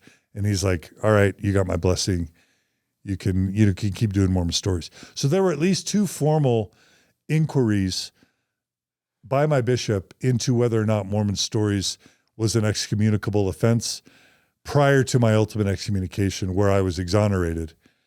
Where do you think that pressure came from? Was it the bishop just really worried, or was it from higher than that? Well, I do think there were members of the ward that might have expressed concern. No one would have ever told me that. Later, there were definitely ward members that were out to excommunicate me. But I think most ward members didn't know I had a podcast because they just weren't on the internet and weren't paying attention. Remember, podcasts didn't get big for another 7, 8, 9, 10 years. Like, it's 2022 now. Podcasts have really come on in the past 5 years. Well, I was doing a podcast 10 years before that. So you weren't advertising your podcast in your church or anything? No, I was working really hard to stay under the radar. Be honest and give honest elders quorum lessons that touched on the issues, but always in the context of faith, and not to proselytize my podcast. Because you were an elders quorum teacher, if I remember. Yeah, for the first 3 years, I think, of my ward in North Logan, I was elders quorum instructor. And so you really weren't a believer, but you were still teaching elders quorum? Well, I thought of myself as a progressive believer. So I wasn't a believer in the one true church. I wasn't a believer that this is exclusive authority. I didn't believe that, the way I would phrase my belief back then is, I don't know what God is. It's hard to believe that God's anthropomorphic, but there's something, and I'll just call that God. And I don't know if the atonement worked the way that we were taught, but I believe in Jesus's teachings. I'm a better person when I follow them. Something happened. Was there a resurrection? I'm not sure, but I'm comfortable saying I'm a Christian because I follow the teachings of Jesus. And I had learned enough nuance about Scripture, and I'd learned enough about the problems of the Bible to where I knew the Bible had as many historicity problems as the Book of Mormon. So for me, I had redefined Scripture to just be wisdom, myths, teachings, moral teachings. And so I could bear testimony that the Book of Mormon was Scripture, just like the Bible was Scripture, but then I would say Eckhart Tolle is Scripture. You know what I mean? So I had a very nuanced testimony. And I even could go through the Temple Recommend questions and feel good about answering them all in the right ways. Did Thomas S. Monson or Gordon B. Hinckley have the keys to lead the church in the restoration? Yeah. Something got restored. I don't know exactly what that was, but the current president of the church is the guy who runs the church, and in that sense has the keys. So like I even got to the point where I could justify answering the Temple Recommend questions. And I even created a website called Stay LDS, where I wrote like an 80-page manual in 2007 on how to stay in the church as a nuanced progressive believer. But I still thought of myself as a believer, just as a more progressive type, which is, Patrick Mason, Spencer Fluman, everybody now who's still a faithful Mormon scholar would probably identify as a progressive Mormon. Oh, plates, who knows? One True Church, I'm not big on that, but we have something to contribute. Terrell Givens, Richard Bushmann, like that seems to be in vogue today, and that's how I felt back then. So because I know, I used to listen to your podcast all the time. I probably started in about 2006, and so I was a pretty early listener. And I remember you would say on your podcast that you got messages from people, emails or whatever that were that you were a wolf in sheep's clothing, and I know that really bothered you. Can you talk about that? I mean, was that a fair term? I don't know what to say. So speaking of fair, one of the first things I did in 2004, 2005 was I joined the fair back then. Yeah, I joined the fair board. And I learned about Lou Midgley and Daniel Peterson and all the apologists. And I thought, oh, these are people defending the faith. Like they're worth engaging with. And I was even on their email lists for a while. But I also learned about Grant Palmer, and I had read An Insider's View of Mormon Origins. So I was trying to decide how aggressive I wanted to be on the podcast. And I remember interviewing Richard Bushmann, and I was so grateful that he let me interview him. That was one of my first, along with Greg Prince, that was one of my first really big gets. Right. And it took me 6 years to get Richard Bushmann. I just want you to know. Yeah. He probably didn't love my experience with him and didn't want to do another podcast for a long time. I don't know, but yes, that's what he told me. Yeah. Well, I'd love to hear that story. But here's what happened. So I wanted to cover like the main, think about the Gospel Topics essays now. I was just really curious how such a believing, intelligent man dealt with polyandry, dealt with polygamy, dealt with the Book of Abraham, dealt with the martyrdom, dealt with the stone in the hat. You know what I mean? So I said, Richard Bushmann, would you come on Mormon Stories? We'll cover 10 topics. And he's like, yeah, I'll do it. We'll cover 10 topics. So he agreed. So I was thrilled, brought him on, and we covered like 3 topics. And I haven't ever gone back to really listen to the episode. I know he was sick during part of it, coughed a lot. But I'm sure we covered like the first vision and maybe some of the treasure digging stuff. You might remember more than me what we covered on that episode. But I was trying to go kind of chronological. And all I know is that after 3 of the 10 topics, he quit. Well, that was like 6 hours, though, wasn't it? It was a long interview. Yeah, but I was trying to go in depth. I was trying to be substantive. Like we had talking points that were shallow. Like I wanted to cover his story, but then I also wanted to cover the topics in enough depth that they would be meaningful. My guess is he wasn't expecting a 10-hour interview. Yeah, probably. Yeah, probably. So I don't hate the guy. I still really respect him, but he quit. He didn't keep his word. He quit 3 of the 10 topics in, and I was really disappointed in that. I still loved him. I still, brought Claudia Bushmann on later to Mormon Stories and had a lot of to this day, I have a ton of respect for him, but that was a bummer. And I was trying to decide, like, do I tell everybody that he quit? Or do I just kind of awkwardly finesse the ending of the series? And I chose the latter. And so I didn't really make a big deal about him quitting. But it was a disappointment because we could tell you were disappointed. I will say that. I remember that. But he told me why he quit. He said when I interview with you, it feels like I'm being stung by bees. And you swat one bee and then another bee stings you. And the way I he didn't say it was too long. He said, I feel like I'm being swatted by bees. And I don't think I was hostile. This is before I created Stale DS. I was trying to be a faithful member, but I also believed you should talk directly and openly about the hard stuff.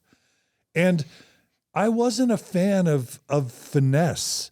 I wasn't a fan of like soft peddling the hard stuff. And that's what apologists, in my view, too often did. And so I wanted to go in depth and really ask, how do you stay a member with these really serious problems without finesse?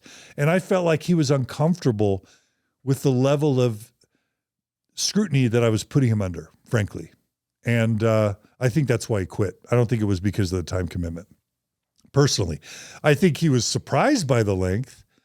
I don't think he was probably expecting that length, but I think the reason he quit is because he knew he couldn't really control the message. And I did lose some respect for him at that point, honestly. And, later when he gives that fireside in the basement where he says, the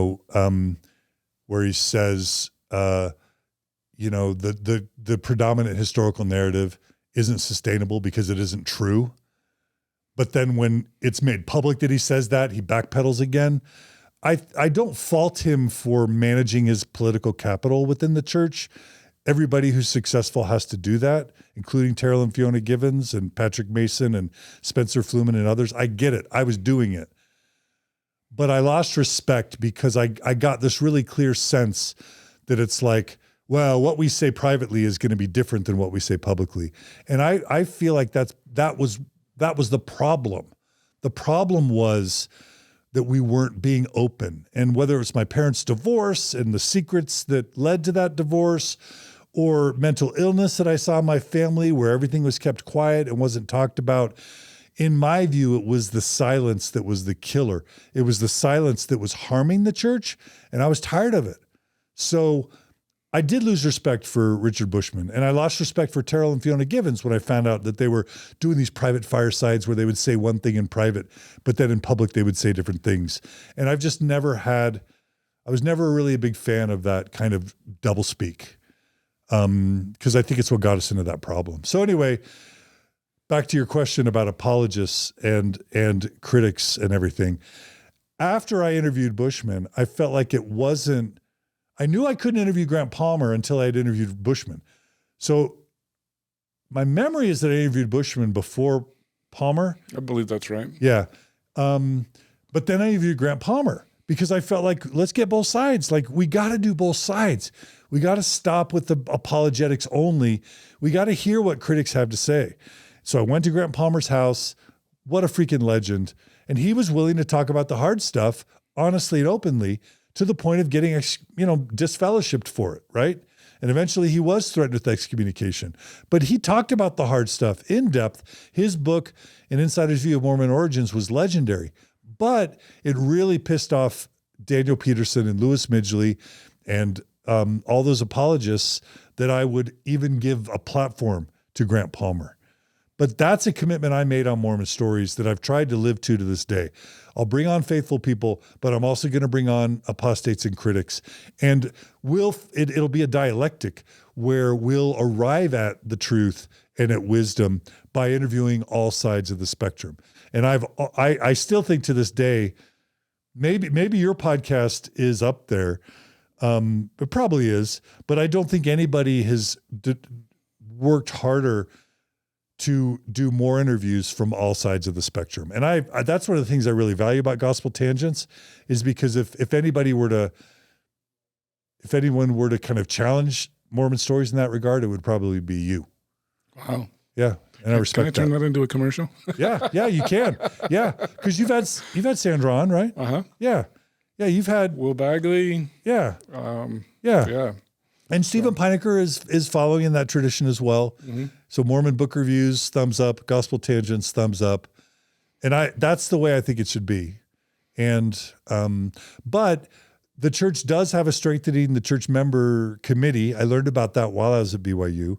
Eugene England was a part of like the discovery of that, where like the KGB or the CIA, the church keeps files on people, and then when the time is right, it's often fair Mormon apologist types that were used as labor to track the internet writings and publishings of the members. And then when the time is right, fair Mormon, Maxwell Institute people, Farms people would contact local bishops and stake presidents, send them the file, inform them about what was being said and done, and then say, well, you know what to do. All while the church would say, we don't get involved in local matters, because they found out that was problematic. So it's problematic in their scripture, right? What do you mean? The apostles aren't supposed to get involved in local matters. Yeah. I mean, it's in the Doctrine and Covenants, right? But they were, and they do, and they did. And they were, as the Christine Jepson Clark episode told, general authorities were telling stake presidents to excommunicate members of the September 6th, but then trying to claim that they weren't. And that was dishonest, right? Well, and that's why I asked you the question, because you said you'd had your bishop call you in twice. Was it the Strengthening the Church Members Committee? Well, he clearly wouldn't tell me that, so I don't know for sure. I know for sure the third time they were involved. Okay. But the first couple times with the different bishop, I don't know. I don't know, because he wouldn't tell me. But I suspect they might have been. Okay. Yeah. But I got on Fair Mormons, they were called Fair at the time. I got on Fair's bad side as soon as I interviewed Grant Palmer. And from then on, eventually they kicked, for that and probably for like asking hard questions, they kicked me off their email list. And from then on, they viewed me as an enemy, and I kind of viewed them as an enemy to truth and to honest, open discourse. And I've kind of had a battle with apologists ever since then. But still, from 2005 until 2014, there were 2 years where I went inactive for a year each. And both times were really bad. Like, I just felt empty. I felt dark. I missed the church. I missed the spirituality. I missed the hymns. I worried about how I would raise my kids. I felt like my family wasn't doing as well. So from 2006 to 2007, I went inactive for a year. Just you or the whole family? Started out as me, but then the family followed. And then I had to do the kind of eat my words where I would then start going back, and the family would be like, what's going on, Dad? And I'm like, I just miss it. And so when I came back the first time in 2007, that's when I created the Stay LDS website. It was like this renewed vigor, like I'm going to do it, and I'm going to help other people do it, and we'll create a website. And then later it happened again, like right around this is my angriest time, was after I lost my faith in God. At that point, I was working for MIT in Cambridge. It was before I started my PhD program. And it was just a really dark time. This was when Mormon Expression podcast had started. They interviewed me. I was kind of really angry. And I was inactive for about a year right before 2012. And it was kind of, yeah. And then my life almost fell apart. Margie and I almost got divorced. Marriage was on the rocks. And that's when I reactivated again. So I was from 2012 to 2014, I was active. Was that to help with your marriage with Margie, or for other reasons? It was everything. I felt spiritually lost. Without any go into details, I had some sins I had to repent for. Margie and I have talked about this. I went to my stake president, and I'm like, I need help. And so I repented with my stake president. We worked through that. There was no discipline for that because it didn't reach the point of needing discipline. But I fully repented, and I just felt like I need the church because I'm getting lost without it, and this anger isn't taking me anywhere. So from 2012 to 2014, we were back in church again. And so but that's when what really I think was the beginning of the end was I was completing my LGBT research I'd researched scrupulosity, OCD, for my PhD in psychology. I'd started my PhD in psychology because so many, by that time, over 10,000 listeners had reached out to me for support for their marriage, for their mental health, for their gay, like a million reasons, and I didn't feel capable of helping them in so many ways. So I figured I'll get my PhD in psychology. It'll help me help them when they come to me for support. And if I can end up being a therapist or a coach for people in faith crisis, I can stop working for MIT and just do this full time. I didn't know if I could ever do that, sustain that financially, but it was like this big leap of faith. So I started my PhD in 2009, studied OCD, religious scrupulosity, for the first 2 years of my PhD, and then switched to the LGBTQ Mormon experience for the last 4 years of my PhD, and was invited to give a TED Talk at Utah State in 2013. So I had reconciled with Margie, back in church, faithful but non-believing, but progressive, and gave a TED Talk. This was 2008 with Prop 8 really bothered me. And then Mitt Romney is running again in 2012. And the church LGBT stuff is really bugging me. Reparative therapy is still a thing. The church is still promoting conversion therapy by 2011, 2012, 2013. So I decided to give a TED Talk on the results of my LGBTQ research, saying that you can be an LGBTQ Mormon and an ally. And that along with Kate Kelly's Ordained Women movement and me supporting Kate Kelly and Ordained Women and writing an essay for the Ordained Women website where I expressed my public support for the ordination of women. Those two things happened in the fall of 2013. And by that time, the church had fired my stake president, put in a stake president, Brian King, who they knew was going to take care of business, replaced my bishop, and the church was ready to take me out. So do you think your first, was it one or two bishops advocated on your behalf? I do. And the stake president. So I think his name was Mark Nelson. I can't believe I'm spacing on his name, but my first stake president, I think his name was Mark Nelson. And we went through a year of counseling after, this 2012, 2013 time period. I also wanted to baptize my son, Winston. And he's like, I don't think you're worthy because of your beliefs. And so we did like a year of counseling, sometimes weekly. And he worked with me over a year to the point where he allowed me to baptize Winston as a progressive believer around 2012, 2013-ish. And Winston was 9, so I had to wait a year to baptize my son. But then the church got rid of him because I think he just decided he wasn't willing to excommunicate me. So I do my TED Talk. He served like 9 years? Because usually they serve about 9 years. Yeah, it's like 9 years, yeah. That's my understanding. I mean, that's about the time they would release him anyway, right? Yeah, but my understanding is that L. Whitney Clayton and Elder Ballard decided that I needed to be excommunicated. So they did 2 stake conferences in my stake within a very short time period. That bubble chart was created where my name was on it as one of the enemies of the church. They showed that to the local ward leadership in training and said, if you have anyone in your stake that meets these criteria or that appears on this bubble chart, there are things that should be done, without I don't know. But they replaced Mark Nelson, who had been a supporter of me.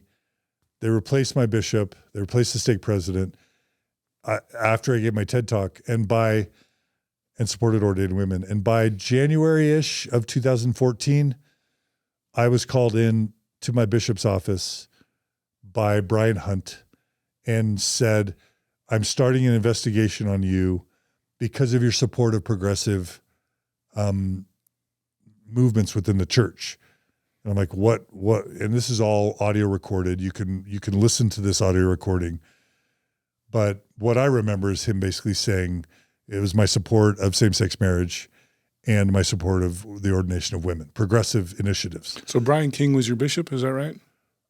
Brian King was my stake president. This is Brian Hunt, who was my bishop. So Brian Hunt said that he started the investigation, and that was in January, February. And then it wasn't until the summer that Kate Kelly, and by at that point, my daughter Maya was Laurel's president, and I think my daughter Clara was Beehive president. So we were still attending. My kids were being raised in the church, and I was worthy and faithful, but progressive and angry about the LGBT stuff, all the LGBT suicides. You know, the churches, I was just getting more and more angry and more conflicted about the ethics of staying in the church as a non-believer, as a semi-believer, knowing that the church was harming so many people and unwilling to change. Denver Snuffer gets excommunicated at like the 20-year anniversary of the September 6th. Was it the 20 or 30-year? 20-year anniversary of the September 6th. Denver Snuffer's excommunicated. That was the first like shoe to drop. It's like, they're starting to excommunicate for apostasy again. And then in mid-2014, Kate Kelly and I Denver Snuffer's the anti-John Dehlin, right? He's on the other end of the pole. But just he's too much of a believer, right? Just like Avram Gileadi, from the September 6th was on the conservative fundamentalist side. They need to have one to balance the other. Is that got to get a right-leaning or a left-leaning person to balance? Get them all. And the bubble chart had some guy by the last name of Norman and Denver Snuffer on one side of the bubble chart, and then me and ordained women. They didn't name Kate Kelly, and like support for LGBT stuff and, porn, like on the other side of the spectrum. And, support for porn? Something like that. So Kate Kelly and I received our letters summoning us to a disciplinary council within a week of each other. And that happened, I believe, in the summer of 2014. And they did Kate Kelly's excommunication pretty quickly, but I had worked with Martin. I raised a stink, and I had worked with Marlon Jensen on studying people in faith crisis. We haven't told this story. We need to tell that story, but we'll save that for later. I'd worked with Marlon Jensen. I'd worked with the church. I had, met with Elder Holland twice. Like I had done my part to help the church make progress, and I think the church felt like there was a real risk in excommunicating me. And so it was like the longest drawn out disciplinary council ever, but it wasn't until like February of the following year where they ended up actually holding the disciplinary council. So because I know Kate got excommunicated because you were both going to get excommunicated about the same time. And then yours got delayed for, I don't know why. And then they excommunicated Kate, and then you were like 6 months later. Yeah. I remember. Well, with me, one of the reasons why it was ridiculous is I received the letter about the excommunication having never met with my stake president. So the new stake president, Brian King, had never actually met me. I didn't even know his name, I don't think. And all of a sudden I'm getting a letter saying he wants to excommunicate me. And I was attending church. So it's not like I was inactive. So I made a big stink about that. And so then he like, okay, well, let's meet then, because I'm like, oh, you're going to excommunicate me and we've never met. That's interesting. My former stake president was fine with everything I was doing. What changed? So we ended up. So that's what caused the 6 month delay? I think so. I think so. So the church had to make it look like they were working with me and counseling with me. So I met with him 3 times. All those recordings, I made audio recordings of. They're on Mormon Stories. They're ridiculous, and everyone who listens to them gets sick to their stomach because of the way I was treated. I've actually almost had nobody, even believers, say that I misbehaved in those interviews, but they were just going through the motions. We tried to have a dialogue. He was a man on a mission. He had been told to excommunicate me. He didn't really ever want to listen. We never had genuine dialogue. And long story short is they pulled the trigger, like I think that next February, 2015. Mm-hmm. Yeah. Well, yeah. And so want to switch gears a little bit and talk about a couple of other projects. You've already mentioned Stay LDS, and I kind of want to talk about Mormon Matters a little bit. Yeah. Can you talk about why you started those two sites specifically? Stay LDS was started to help keep people in the church. I had left the church for a year, felt dark, lost. And then I saw a lot of people leave the church and mess up their lives. Divorce, infidelity, drug, alcohol addiction. I view things differently now, but at the time, I just felt like people were better off staying if they could stay. But they didn't know how to stay. They didn't think they could stay as a nuanced or non-believer. So I'd write the manual for it. So Stay LDS was literally, and it's still up, as I understand it, StayLDS.com. You should sell me the domain. Okay. I'll sell you the domain maybe. I don't know. I kind of like owning it. How about I lease it? I don't need money, but I'll let you take it over. I actually own StayLDS.org. Oh, okay. And yeah. Oh, we'll talk. We'll talk. I'd love people to do something better with it. Anyway, started that, put out that ebook on how to stay in the church, worked with Brian Johnston. Johnston, yeah. He passed away recently. I know. I'm sad about that. Super tragic. He was a friend of mine. Good guy. Yeah. So that's why I did Stay LDS, literally to help people stay in the church. And I even, there's a Temple Recommend guide of how to answer the Temple Recommend questions, keeping your integrity, but also being able to get your recommend, how to nuance tithing, it was all in there. It's still there. It's a fun essay. Look it up. So that's what was behind Stay LDS. And we also created a forum where people could talk to each other and get to know each other. Yeah, that forum's still pretty popular. It is? Yeah. So, but my question is, do you really want people to stay LDS anymore? Oh, okay. So one thing about Stay LDS that's really important is, even though I was able to stay with the nuanced progressive testimony, I would have people, person after person, tell me that they couldn't do it. They would tell me, I tried, followed what you said, and it wasn't good for my mental health. It wasn't good for my well-being, or it became a matter of conscience. And I realized that I was propping up a set of recommendations that were only viable for a subset of people. But by putting the website up, it would allow other people to say, hey, husband, all these other people are staying Mormon. Why can't you? You know what I'm saying? Believing wife to non-believing husband, or believing husband to non-believing wife. Look, Stay LDS. Even bishops were starting to use it. Bishops were using my ebook from Stay LDS to help members stay in the church. I was excited about that. I was proud of that. But then there would be the people that said it was literally damaging their health and well-being to stay. And I started to feel this conflict of am I setting people up for false expectations? Am I setting up a standard that people could be judged by or pushed towards that wasn't actually healthy or sustainable for many, many people? Because I found that many, many, many people could stay for a while, but then they couldn't do it anymore.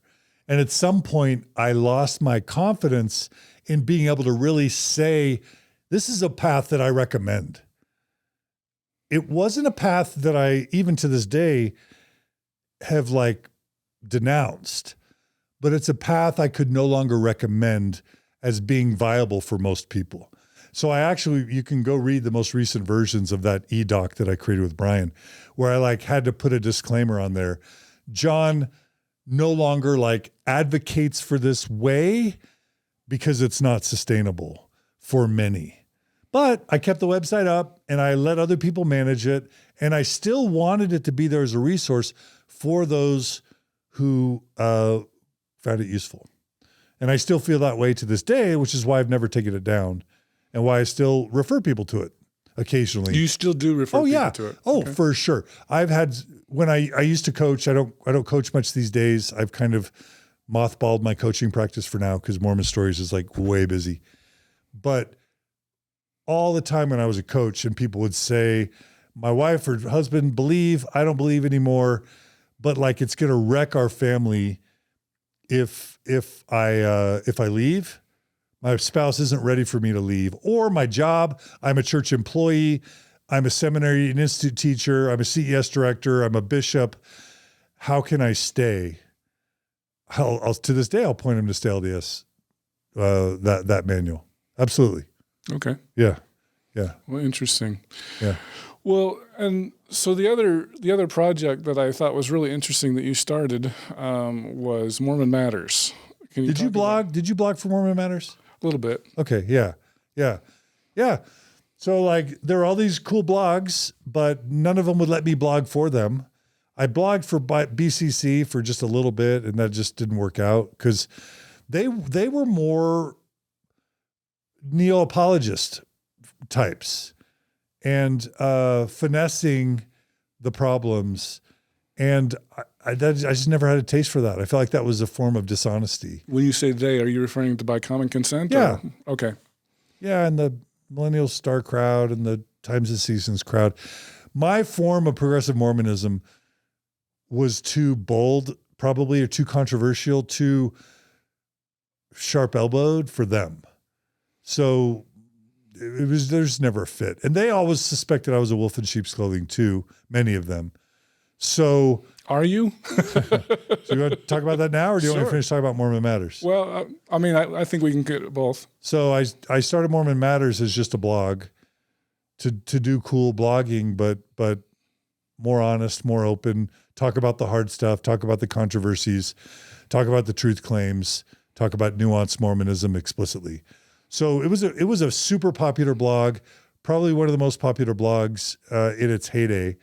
And then there was just like, I would just say there was kind of like conflict between me and some of the bloggers. There was some dissent within the perma bloggers. I remember Cheryl Bruno being a part of that. I don't remember the details of the conflict. All I remembered was that it got to a head. I felt overwhelmed and stressed.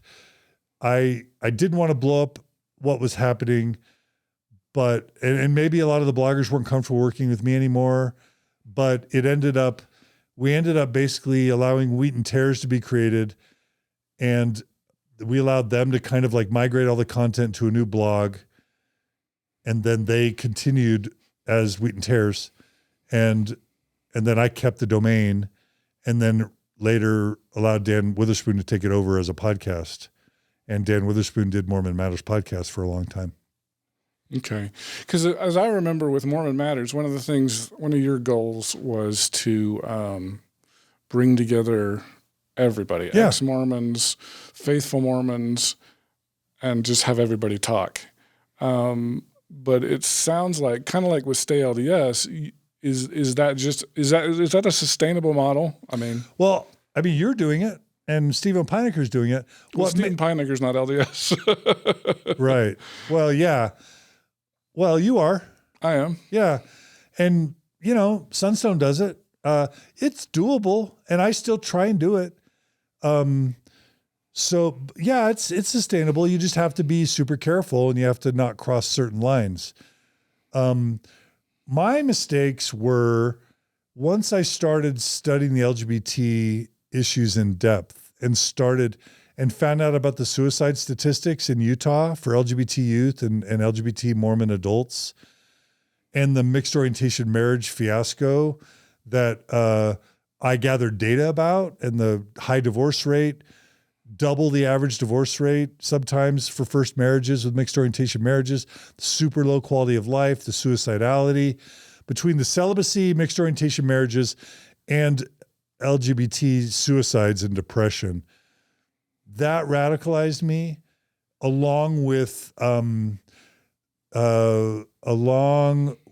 my stake president, along with ordained women, and then excommunicated Kelly, and then my stake president asking me, because when I met back with my stake president, Brian King, he gave me an ultimatum.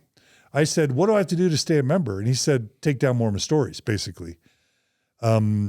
There was a little bit of nuance to that, but it's basically take down every episode that would ever cause anyone to question anything. And I'm like, no, I'm not going to take down Mormon Stories.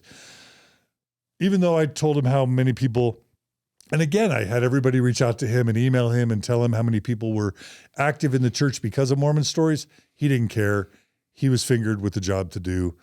So none of that mattered to him. So if I had to choose being censored about advocating for LGBT people, advocating for same-sex marriage because it was a matter of voting, advocating for honesty and openness versus censorship, homophobia, misogyny and sexism, I'm not going to roll back. So that radicalized me, just along with all the pain and suffering of all the people in faith crisis when the church just didn't seem to want to really do anything meaningful. So that radicalized me, which led to me, and my refusal to take everything down led to my excommunication, which then made a lot of faithful scholars, apologists, believing people just unwilling to come on the podcast. And a lot of people blame my tone for some of the more liberal or progressive believing people not being willing to come on Mormon Stories. But there's, people started declining to come on Mormon Stories because of my excommunication before my tone got more harsh. Once people like Bushmann refused to come on, Fiona and Terrell Givens, who I had on twice before, declined to come on. Fluman declined to come on. Like, once the church excommunicated me, that put the scarlet letter on me in Mormon Stories, which then made people who were previously willing to come on Mormon Stories no longer willing to come on Mormon Stories. That's when I started getting angry and my tone got kind of more and more harsh and severe.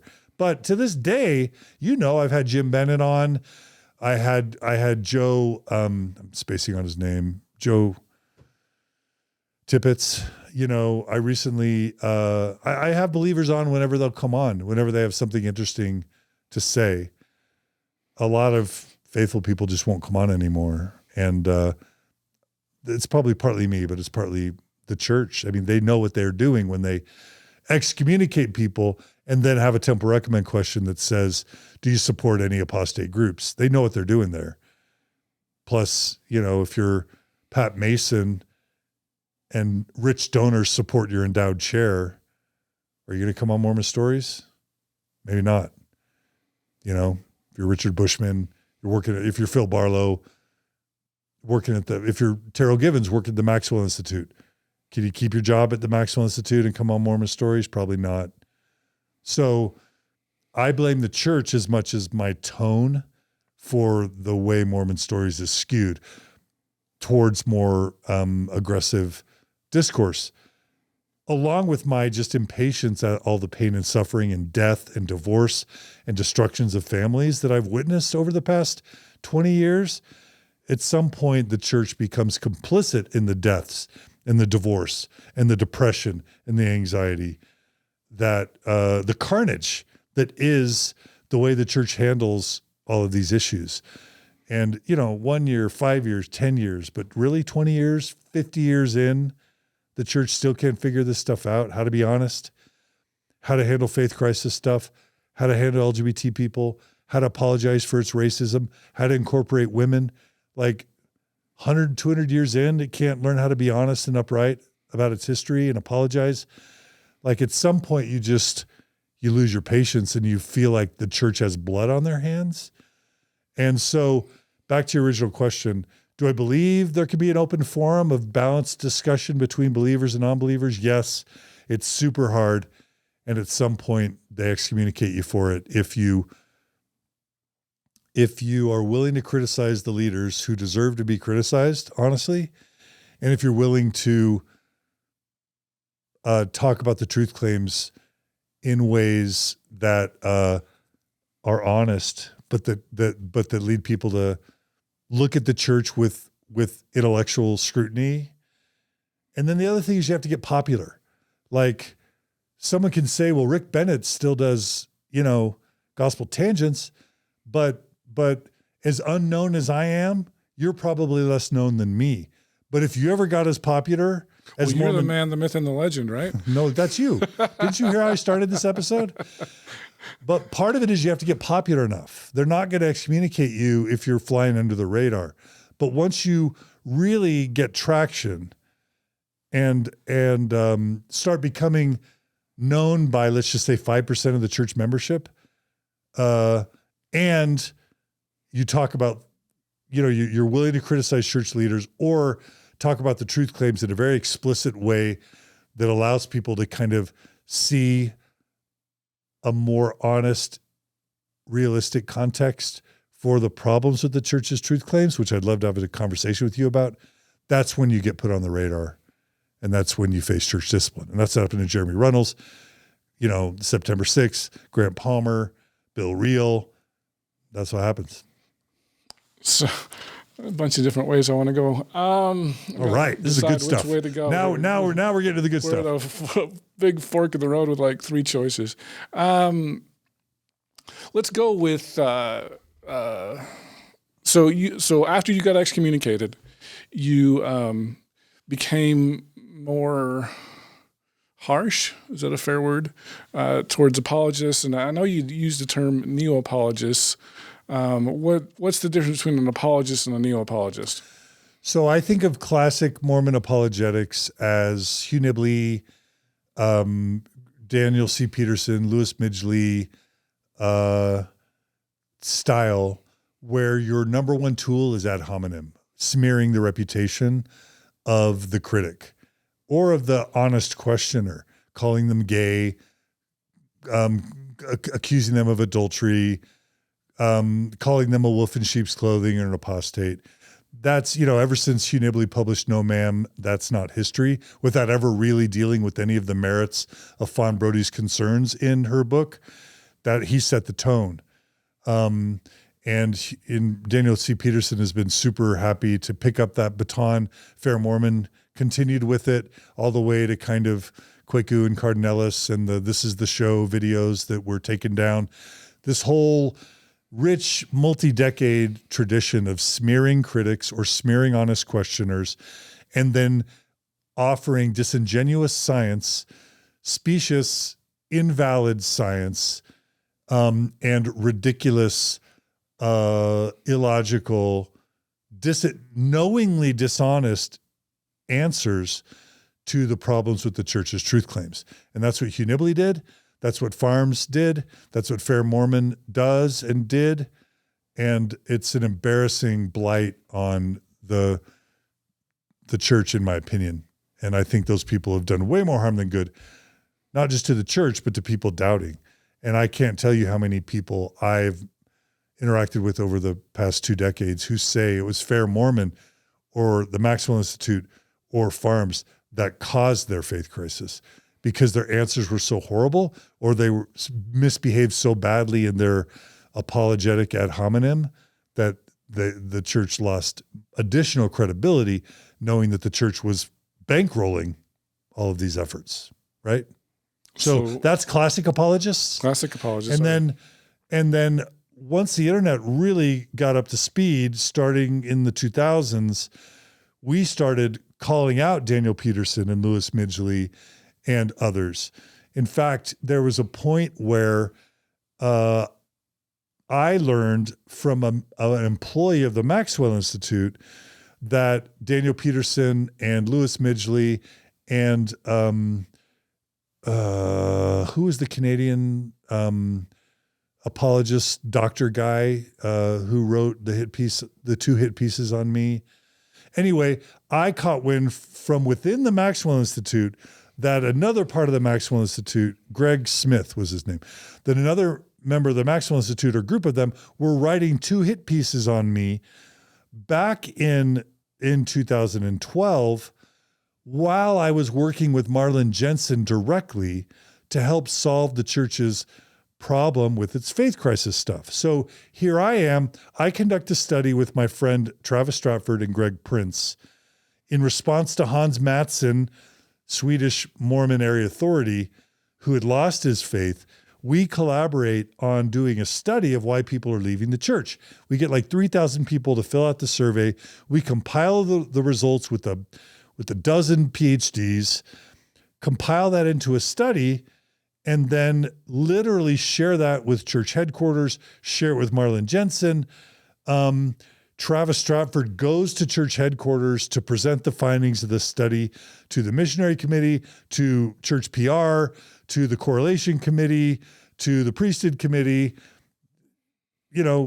curriculum, CES, all of them, and say, hey, Mormon church, there's a problem. People are losing their faith, and this is why you need to start being honest with your history and stop deceiving people. I was me, along with Greg Prince and Travis Stratford, we were the creators of that study. And this is all, the history of this has been covered a bit in Matthew Harris's book on the gospel topics. Yeah, essays. It's the introduction. Yeah.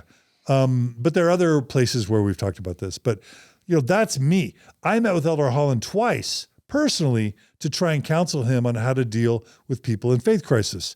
And the church is doing nothing. And with Mormon Stories, that say LDS, that's literally how I'm spending all my time, is trying to keep people in the church. So the fact that, so that's what I was doing. And then you've got the Maxwell Institute writing a hit piece against me, 100-page hit piece, trying to smear me and call me a wolf in sheep's clothing while I'm helping the church for free, right? It was ridiculous. So I, as soon as I found out about that hit piece from a Maxwell Institute employee, I notified Marlon Jensen and Elder Holland and everyone that I knew, like, can you help me understand why I'm helping you and you're funding hit pieces being written about me? And that was when Daniel Peterson was removed from the Maxwell Institute. He was removed from his position as the leader of the Maxwell Institute. And I have it on good authority that Marlon Jensen and Elder Holland were both involved in the removal of Daniel Peterson from the Maxwell Institute directly for his unwillingness to back down. So, that's my side of the story. Other people may have their sides of the story, but I had a source from within the Maxwell Institute that was telling me what was going on behind the scenes. So, but again, that was a classic instance of classic ad hominem Mormon apologetics. Once Daniel Peterson was dethroned from the Maxwell Institute, and Jerry Bradford, dethroned him from direction from the BYU president and Elder Holland. Eventually, Spencer Fluman was put in, and this is a lot of people contributed to this, but the decision was that's not an effective way to deal with doubters, to deal with critics, to deal with people who question. So they migrated their apologetic approach with Spencer Fluman and the Maxwell Institute towards what's called pastoral apologetics, which is not to engage in ad hominem anymore, not to engage in specious, ridiculous pseudoscience, non-peer-reviewed pseudoscience with ridiculous answers, like maybe when Joseph Smith wrote horse in the Book of Mormon, he meant taper. Maybe there's 2 hill Comoras instead of 1. Instead of all that garbage, we're going to show support to people who are doubting. We're going to love people who question, and we're going to just try and provide a more nuanced and progressive path for staying in the church, a la Terrell and Fiona Givens, a la Patrick Mason in his book Planted. We're going to show a more loving pastoral approach, stop trying to address the scientific criticisms of the church's truth claims, because we know we have nothing there. We know that science wins every time we try and argue with science on any of the problems with the church's truth claims. So we're going to stop trying to provide those types of answers, love people, and stop with the ad hominem. So I named that neo-apologetics. They hate it. So none of them like that term. I don't even know how well it's known, but that's what I mean when I say a neo-apologist. And that's Richard Bushmann, that's Terrell and Fiona Givens, that's Patrick Mason, that's Spencer Fluman, that's Adam, what's the guy? Miller. Adam Miller. Good people, smart people, lovely people, trying to do institutionally within the church, frankly, what I was trying to do with Mormon Matters, with Dan Witherspoon, with Stay LDS, trying to create a progressive, faithful Mormonism that's more liberal and non-literal within Mormonism. So apologetics are ad hominems and neo-apologetics are nicer, but still lacking. Is that what I'm hearing? Well, okay. I think it's unchristlike to engage in ad hominem attacks. So that's definitely improvement. Neo-apologetics, Mormon neo-apologetics for me is an improvement on pretty much every level. There's no way, I'm not aware of any way where it's not an improvement. So getting rid of ad hominem, improvement. Getting rid of stupid pseudoscientific, non-peer-reviewed garbage responses to challenges to the church's truth claims, improvement. Showing love and empathy, improvement. All that's an improvement. Are you asking why I've been critical of neo-apologists? Well, that's where I was going. Yeah. Do you want to ask the question or however you want to ask it? I mean, well, I wanted to make sure I understood the difference first. Does that make sense? Do you want to push back on that in any way? No, well, I mean, it does lead into the question of if it's such an improvement, because I know it seems like last year you were really going after Patrick Mason really hard, and because he'd given a fireside and you put a kind of a rebuttal video out there. And, I know you're frustrated with Patrick won't come on your show, Richard Bushmann won't come on, Terrell Givens, et cetera, et cetera. Before my tone changed. That was true. I just want to make that clear. Part of what people want to do is revisionist history, that it's because my tone changed, but they stopped being willing to come on my show before my tone changed. And so because they quit coming on, was the beast unleashed? Well, where you're like, I'm not going to hold back. I'm going to hold, Patrick Mason to account for bad apologetics or whatever you want to say. I'm just asking. So first of all, I love and respect every single person that I mentioned in that group. I love and respect Phil Barlow, Terrell and Fiona Givens, Richard Bushmann, Patrick Mason, Spencer Fluman. They're bright. Adam Miller, brilliant, good-hearted, honest, bright people. I've felt really conflicted in how I've talked about them, and I regret whenever I've been harsh or unfair or mean-spirited, I regret that. So I'm happy to apologize to all of them and say I'm sorry for all the ways I've hurt any of you, if I've ever hurt any of you.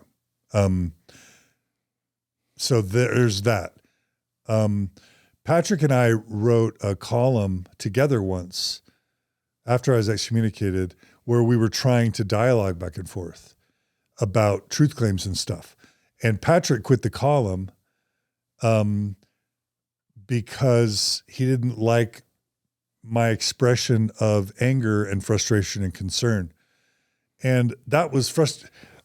In some sense, I felt relieved, but in some sense, I felt frustrated by that. But we stayed on good terms. But what it comes to, so why have I been critical of neo-apologists? There's a couple reasons why.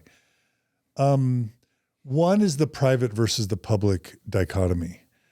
I started hearing about Terrell and Fiona Givens traveling around the world doing these special private firesides, where rich Mormons would pay for them to travel around the world and give these firesides. Only people who were questioning were invited. And then they would give their best apologetic responses, but it could never be recorded. And they would never publish what was said. And it was all just kind of like their spin, but never shared publicly and never adopted by the church. And that's sort of like private, secret, elite treatment is kind of a thing of privilege. It's kind of it's kind of back to the doublespeak. It's back to the two-faced kind of approach. And when I started Mormon Stories, it was always about transparency. And so, number one, are these people spokespeople? Are they prophets, seers, and revelators? Are they apostles? Are they even sanctioned by the church to be giving these? Maybe the Book of Mormon isn't historical. Maybe the Book of Abraham wasn't a translation. Maybe it was, inspired through, what's it called? Revelation or whatever. Like maybe polygamy wasn't, maybe Joseph Smith went off the hinge a little bit and polygamy was never, they're giving all these answers to kind of pacify people privately that is not endorsed by the church, is not shared church-wide, and it felt two-faced, and it felt elitist, and it felt disingenuous. Because number one, it's only shared in private. They would never say those things in public that they would share in private, like when Richard Bushmann backtracks on the historical narrative is unsustainable. And people say that I mischaracterized him. Maybe I did, maybe I didn't, but he was uncomfortable that what he shared in private was made public. And I think that's duplicitous. I do. I think it's duplicitous. When they say things in public that they won't say, when they say things in private that they won't say in public, that's dishonesty to me. So it's dishonest is my first concern. It's elitist. That's my second concern. It's unofficial. That's my third concern, which leads to my fourth concern, which is that the brethren are never held to account. And the broader church never has, as long as apologists, neo-apologists can be carted out to sort of like deal with people in these super secret, private, elitist engagements, the brethren never have to apologize. They never have to say they're sorry. They never have to actually correct the record. And it is reminiscent of how the church handled the gospel topics essays, which were primarily likely legally motivated and not motivated from a sense of true desire for openness and honesty and transparency. And the way you know that is when Snow acknowledges that they were buried on the website, meant to be offered, not known by the church public at large, but they were published on the website for plausible deniability. Those weren't his words, but they were mine. And then they weren't advertised broadly. To this day, most bishops and stake presidents don't know about them, let alone have read them. Most members of the church don't know about them, let alone have read them. They're buried in many ways, and then they're only brought out when somebody's having a faith crisis.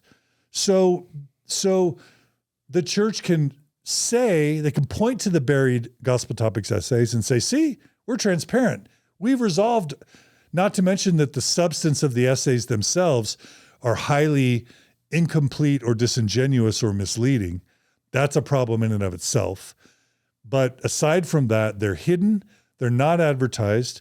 There's never been, as far as I know, a general conference talk where the members are encouraged to read them and to get to know them and become familiar with them. There might be a talk here and there at a BYU thing or some random fireside that Ballard gave. But to this day, my understanding is that the church general public has never been made aware of the gospel topics essays. And to me, that's not the type of full honesty that the church taught me to emulate and to show. And to me, neo-apologists enable that duplicity, and they enable the church never having to actually be accountable for not just deceiving a couple hundred years worth of members on its history, knowingly deceiving a couple hundred years worth of members on its history, but also punishing its truth tellers, like the September 6th, like Maxwell Hanks, like Eugene England, silencing him, like Lowell Bennion, like, so many, right? So the neo-apologists are enablers of duplicity, and they're enablers of the church leadership not having to be fully accountable and fully transparent. And I'm torn. I talked to David Bockavoy about this once. David Bockavoy, and this is not a new thought. I knew this before, but David Bockavoy said they're a bridge. They're a way station. Like all of this stuff, neo-apologetics, the gospel topics essays, they're like a soft landing ramp when people are in faith crisis. Even if they're going to leave the church, they provide people this soft landing in a faith crisis to then let them get their bearings, not blow up their lives, and then in a more peaceful way decide whether they're going to stay or leave. And he's right. And so I've been too harsh with neo-apologists, and I regret that. And it takes all kinds. It took Malcolm X and it took Martin Luther King. And Richard Bushmann has contributed more to historical transparency than almost anyone. And I know Patrick Mason and Spencer Fluman and the Givens are good people trying to do good, trying to move the church in progressive and healthy directions. So long story short is I regret how hard I've been on them, but when I've been hard on them, that's why. And, but I will also say part of why I was hard on them was just like sour grapes, that they used to support Mormon Stories and then stopped. And that forces Mormon Stories to shift to the less faithful when faithful people will no longer come on. And it feels like rejection, because I helped when Terrell and Fiona Givens first came on Mormon Stories. Many of their books weren't even offered at Deseret Book. I think I helped resuscitate. I think I helped make Terrell and Fiona Givens prominent as they are within Mormonism. My first Mormon Stories interview did. And that led to their book deal with the Crucible of Doubt, as I understand it. And they came on the second time and I promoted the Crucible of Doubt. So like you would think if we had had that relationship, if we had had that good faith, even if I had been excommunicated, even if I was a little bit salty, that they would say, hey, John's been good to us. We still support the mission of what John's trying to do. Yeah, we'll come back on Mormon Stories to promote our new book. But no, they wouldn't. And Patrick Mason, part of what made me super angry at him was that he agreed that we would cover one of his new books on Mormon Stories, and then he backed out. And that's childish and petty of me to be angry at them for that. But I was childish and petty. And I struggle with that. And I'm just going to keep trying to work on it. But I do regret it. I love you, Patrick. I never really met Spencer. I mean, I've met Spencer, but we've never hung out. Terrell and Fiona, I respect you. Richard Bushmann, I doubt you care, but I respect you. And if I've ever caused you grief, I'm sorry. Another issue I wanted to talk about was you had a good relationship with Elder Holland, and you had mentioned that you had broken a confidence. And can you tell us a little bit about that story? Well, my memory's going to be fuzzy on this, but here's what I know. On the one hand, when I met with him twice, he literally said to me, you can tell anybody anything that I said here. And there was a point where he even encouraged me to make a particular statement to people unattributed to him. But he certainly never said to me, never tell anyone what we talked about. It'd be stupid for him to say that, because that would be an apostle of Jesus basically saying, don't quote me. They're supposed to be bolding and testifying. So I hope that makes sense to people. But I think there's a code where if you meet with an apostle, you don't talk about it. You know people that have met with apostles and are like, I'm not going to say who. You know what I mean? Like there's that code within Mormonism where when you meet with a high-level church leader, you don't say who it was and you don't really give any specificity because they get in trouble. Like even amongst themselves, when Jeffrey Holland speaks out or Boyd K. Packer says something dumb, the others clearly behind the scenes express concern and they get in trouble. And so they don't want dissent in the quorum. They certainly don't want public dissent. And they're all managing their political capital, just like Richard Bushmann or Patrick Mason are. So they don't want to be, if they're more progressive, they don't want to be quoted in a way where the more hardliners who have more seniority might call them out or punish them in some way. Just like when Marlon Jensen apologized to the Saints of Oakland about the LGBT stuff, and then Packer found out, Marlon Jensen told me the story of how he was called under the carpet by Boyd K. Packer for apologizing to the Saints in Oakland. I've got that on audio tape, by the way.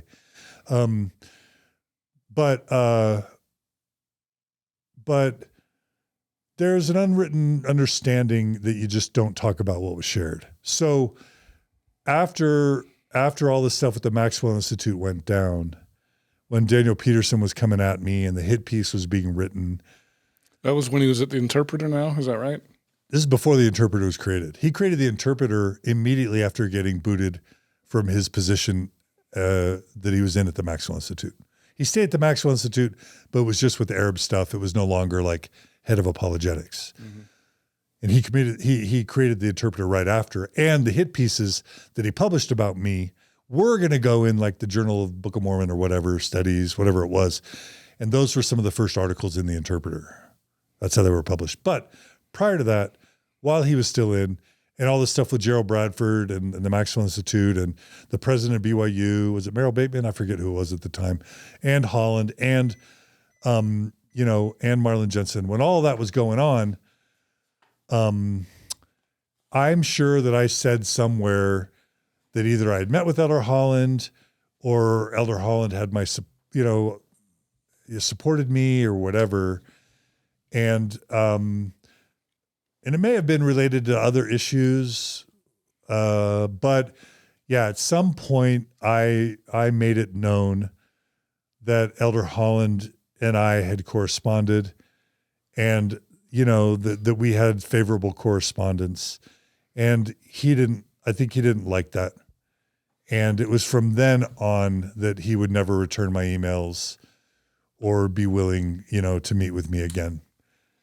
And I know that I told my stake president at some point that I had met with Elder Holland, and maybe during the second anointing, when I had interviewed Tom Phillips about the second anointing, I went to my previous stake president, Mark Jensen, and I had asked him if I could release.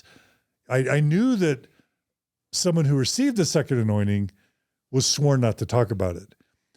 What I wasn't sure is that if I published someone talking about their second anointing experience, if I could face church discipline for that, because by this point I was back active again and wanted to stay in the church. So I did mention to my stake president that I had had interactions with Elder Holland, and I was like, can you please find out from somebody whether I'm going to get in trouble for publishing the Tom Phillips interview about the second anointing? And at some point, the message came back through my stake president. Elder Holland doesn't like being quoted in any of this context, and he doesn't want you to ever mention his name again. And that's when I kind of got the sense. Is that because Tom Phillips had mentioned Elder Holland in the interview? Yeah, that might have been part of it, because, that's a good connection. I'm fuzzy on what pissed Elder Holland off. And, of course, he would have never told me. So I'm left to guess. I thought it had something to do with Daniel Peterson. But maybe not. It's all a jumble in my mind, and all of this may have happened around a similar time period. So it's fuzzy. But what I'm sure of is I did either let my stake president or like Daniel Peterson or, in that dialogue, I mentioned interactions with Elder Holland, and Elder Holland, I got the sense he didn't appreciate it. And he sent a message to me not to mention his name again. And from then on, he wouldn't respond to any of my correspondence. And I don't blame him. I think a certain amount of confidentiality is just required to operate at that level. So, yeah, around then, we never communicated again. Okay. But Tom Phillips did talk in depth about his attempts to reconcile his faith crisis with Elder Holland. And I'm sure that wasn't fun for Elder Holland, because there was some writings about Tom Phillips in the second anointing before my Mormon Stories episode. But once I released that Mormon Stories episode about Tom Phillips' second anointing, that really blew up. That's one of my top, most important and most listened to episodes of all time. Okay. One thing that we've kind of danced around a little bit, and I want to do a little bit more depth on, is your study at Utah State that you did on why people leave the church. I know Matthew Harris cited that in Gospel Topics essays. And can you talk about more details about how you started that study and the results of that? Yeah. So early on in my Mormon Stories career, I started seeing a lot of Swedish listeners and commenters. And And I even made friends with a few of them. And so I'm like, wow, we've got a Swedish contingency that's kind of significant. I wonder what's going on in Sweden. Then I started getting word that there was like a group of Swedish, doubters that was starting to like meet and communicate. I'm like, whoa, this is getting serious. Then I found out that a former area authority named Hans Mattsson had lost his faith, possibly, and was a part of this Swedish group that was having doubts and questions.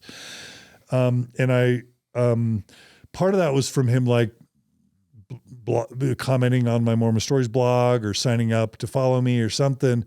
And then part of it was just back channel communications I got from some of my Swedish listeners. But it started to boil. Swedish stuff started to boil. And then I don't remember exactly when, my friend Travis Stratford, who designed the Mormon Stories logo, he's a top-notch graphic designer, brand manager in New York City, owns a firm with a couple other friends, done a lot of consulting with the church. Travis served a mission in Sweden, and he's like, hey, man, I've been in touch with Hans Mattsson, who's a former area authority, and he's lost his faith, and he's really upset about it. And at some point during this time, the Swedish Rescue happened.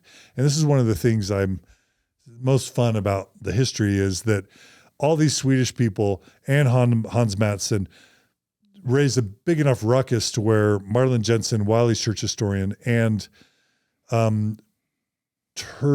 Richard Turley, go to Sweden and hold one of these private firesides and try and resolve the doubts and questions of all these Swedish members. And this was recorded, and you can find the audio recording on Mormon Stories. And it's just a pathetic attempt at giving lame answers to doubts about people's questions around the truth claims. And then like all these barrage of questions from the Swedish members showing that they weren't satisfied with the dumb answers that were being given by Jensen and Turley. And it was called the Swedish Rescue. It was recorded. We ended up releasing the audio of the recording, and it was a real watershed moment for the church. In addition, Hans Mattsson sort of reached out to me and Travis Stratford and Greg Prince and others and said, I want to hold a meeting. It was almost like kind of a high noon kind of thing. And basically what they said is and my recording's still going. So basically what they said is Marlin Jensen, this is Hans Mattsson, you're a church historian, meet me in New York City with John Dehlin and Travis Stratford and Greg Prince, and we are going to maybe go to your left just a little bit because you're blocking the camera a tiny bit. Yeah. They said, meet me in New York City, and we're going to talk to you about the problems with, the church and its truth claims and its history. And we're going to have kind of like a high noon showdown. So that meeting gets scheduled in New York City, and Greg Prince convinced Travis to disinvite me from that meeting for diplomatic kind of political reasons. And so Greg Prince, Hans Mattsson, Marlin Jensen, and probably Turley and Travis Stratford met in New York City. And why do you think you were disinvited? I get the sense that Greg convinced Travis to disinvite me because I had a public platform. I had the podcast, and they were worried that maybe Marlin didn't want me to be there, or maybe they were worried that I might disclose on the podcast things that were discussed in the private meeting. Maybe they didn't like me. I don't know. This is like 2009 time period, roughly? Maybe 10, maybe 11 kind of thing. Definitely before the Gospel Topics essays were released, and I'll tell you why I remember it that way. So we all meet. Well, they meet, but we wanted to prepare data so that it wouldn't just be anecdotal. We had data. So I designed a survey for that meeting where I designed it. Travis reviewed it, but I put up a bunch of questions about why I thought people were leaving, and I put them into a survey. We used Lime Survey, which was some open source PHP-based software to run the survey. And I threw it out to all my followers and listeners, and like 3,000 people filled out the survey. And they checked all the boxes for why they lost their faith and whether they were still active and that sort of thing. This is what's called a snowball sample, right? Snowball it's not sample. a random sample. Not a random sample. And I didn't do this as a part of Utah State University. They wished I had. My advisor was like, why didn't we do an IRB with this? And then we could have used the data, but I didn't. It was an individual initiative with these other people, not supported by Utah State. It was just, I did it on the side while I was getting my PhD. And so we did it. 3,000 plus people filled it out. And then I got a dozen PhDs to all help me crunch and analyze the data. Morgan McCune and my friend Scott, I'm like blanking on names, but lots of really brilliant social scientists and scholars were involved. And we crunched the numbers and put together a presentation and put some PowerPoint slides together, some graphics and some visual stuff. And that was used in that New York meeting with Travis and Hans and Marlon Jensen. And my understanding from the meeting was that Marlon Jensen was shook by the data, especially the demographic data. The education level of the people in faith crisis was higher than the average education level for people in the church. And the income levels of the people losing their faith was higher on average than the average member. And the appearance of like former bishops, former stake presidents, former mission presidents was like former stake high councilman was off the charts. And Marlon Jensen's response to that was, we're losing our best and brightest. He was shocked. And so he said, can you not publish these data? Can you not publish this report? Can I take them back to church headquarters and argue for some sort of program or initiative that would help the church become more transparent in its history to avoid this hemorrhaging of members, of our best and brightest, of some of the top members. So we didn't release the data at the time, and we sat on it, and we waited, and we waited, and we waited, and it just felt like nothing was happening. So I got impatient, and at some point I reached out and I just said, hey, talk to Marlon, please like let him know, either release the data or tell us what's going on, or I'm going to release the data. And at some point, Marlon Jensen reached out to me and through Phil Barlow, and we had a private meeting, lunch at Phil Barlow's house. I recorded the audio from that meeting, and it was just kind of just like a get to know you. I explained to Marlon what I did and why, and he thanked me for my research. He asked me what I would do to kind of fix the problems in the church. This is when he told me the story about Boyd K. Packer calling him under the carpet for apologizing to the Oakland Saints about the LGBT fiasco. It was a lovely meeting. He's a brilliant, he cried. He told me he wondered what he had done to be passed over as an apostle. He felt sad about that. He blamed himself, but didn't know why he was passed over. And he expressed real regret and sadness for all the pain and suffering that not only LGBT members, but also people in faith crisis were having.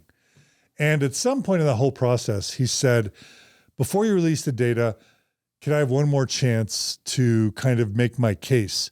And my sense was that he was trying to convince the apostles to do the gospel topics essays or some sort of transparency initiative.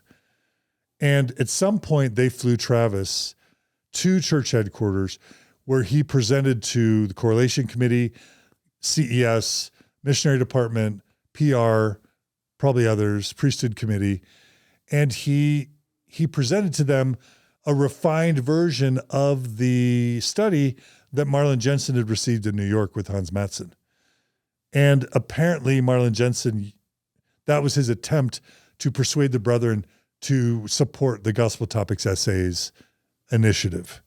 And apparently that was instrumental in Marlin Jensen convincing the brethren to approve the Gospel Topics Essays, which, as I hear, they begrudgingly approved. I think Uchtdorf was a big part of that. I think Quentin Cook was a big part of that. Wasn't the New York Times article a big part of that? And then, eventually Hans Mattson spilled his tea with the New York Times. And also a big part of that was when Marlin Jensen came to BYU to give a private speech. I asked a student to record the audio from that presentation, where in that audio recording, Marlin Jensen was quoted as saying, "This is the biggest apostasy we've seen in the church since Kirtland." And of course, once that got published, he backtracked and said he was misquoted, and the church wheeled out its apologists, because I think the UPI or one of the press, you can still find that story. It got picked up in the press that Marlin Jensen, church historian and general authority, was acknowledging the defections and the hemorrhaging. That was a disaster. I was the one that commissioned the audio recording of that, which I'm proud of. And all of that led to Hans Mattson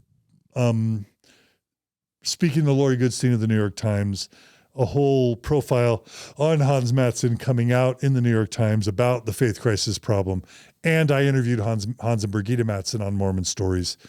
And all of that was just a really mind-blowing, explosive time. And eventually I released the findings of that report at a Mormon Studies academic conference at Utah Valley University. This is around the 2011-2012 timeframe. I debated Scott Gordon of Fair Mormon on stage. It was kind of a poop show, a crap show, I'll say, to not swear on your show.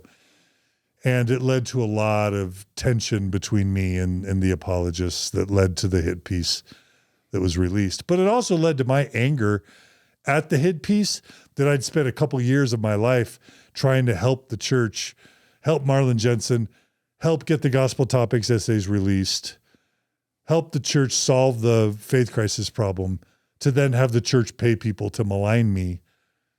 And that's, again, led to the falling out with Holland and eventually my excommunication. So that's that story. Any questions about that? I'm trying to remember if there's anything else. Was there a second study, or did you just do the one study? I thought there were two. Okay, yeah. There was a second and maybe a third study where Travis wanted to get more qualitative, anecdotal kind of stories to supplement the data from the original study. So he did that. You weren't involved I probably in that? helped him advertise it. Okay. I wasn't involved in the processing of the crunching of the numbers. And then he compiled all of that with the data into this massive, incredible Madison Avenue presentation / book that he put together into a bound book and personally delivered to President Uchtdorf by then, I think. I think he was in the first presidency by that point. And President Uchtdorf was supposed to meet him in person. For some reason, President Uchtdorf had a thing and couldn't meet Travis in person. But Travis had that book personally delivered to Uchtdorf. And it was the very next fall from that summer, as I recall, that Uchtdorf gave his famous first talk expressing empathy for people who doubt. And we believe that the study not only was instrumental in the Gospel Topics Essays being released, and we've been told that by numerous people on the inside, but that's what led to Uchtdorf giving more public addresses showing empathy for people in faith crisis in General Conference, which then he got punished for and kicked out of the first presidency for, according to people as well. So that's all stuff that, along with a lot of other really smart, good people like Travis Stratford, Hans Mattson, Marlin Jensen, that was an effort that I spent multiple years trying to positively and constructively engage the church from within, only to be excommunicated as a thank you. And to have the church pay people to write hit pieces to smear me as a thank you.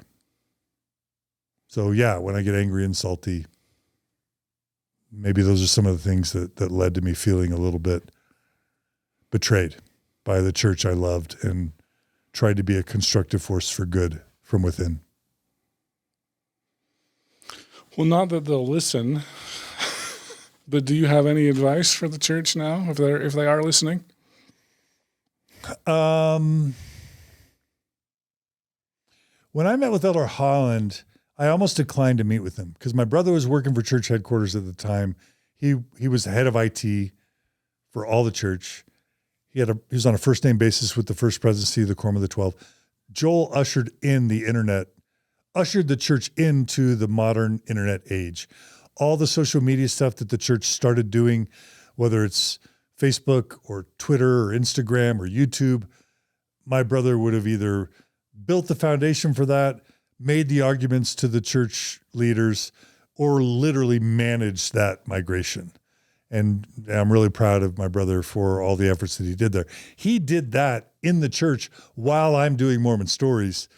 And, there was a real firewall between us. He was faithful, progressive, believing.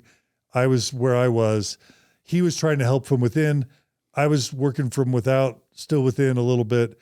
And then he would never, ever violate any confidentialities or disclose anything.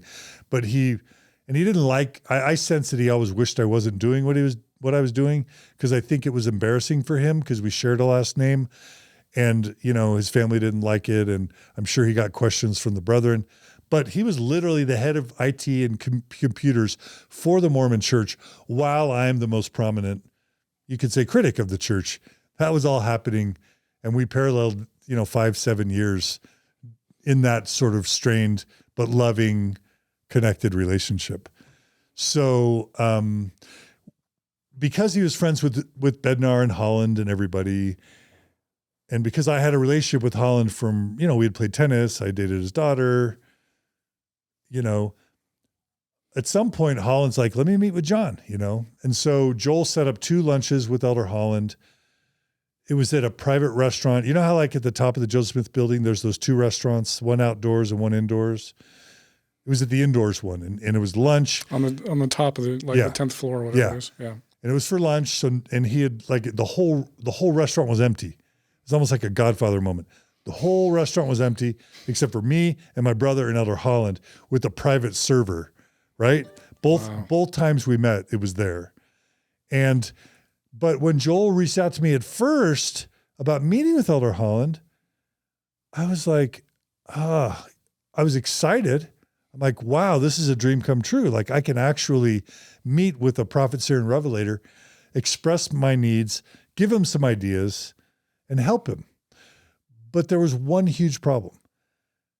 I didn't want to embarrass my brother. 2 huge problems. I didn't want to embarrass my brother by being too hard on Holland,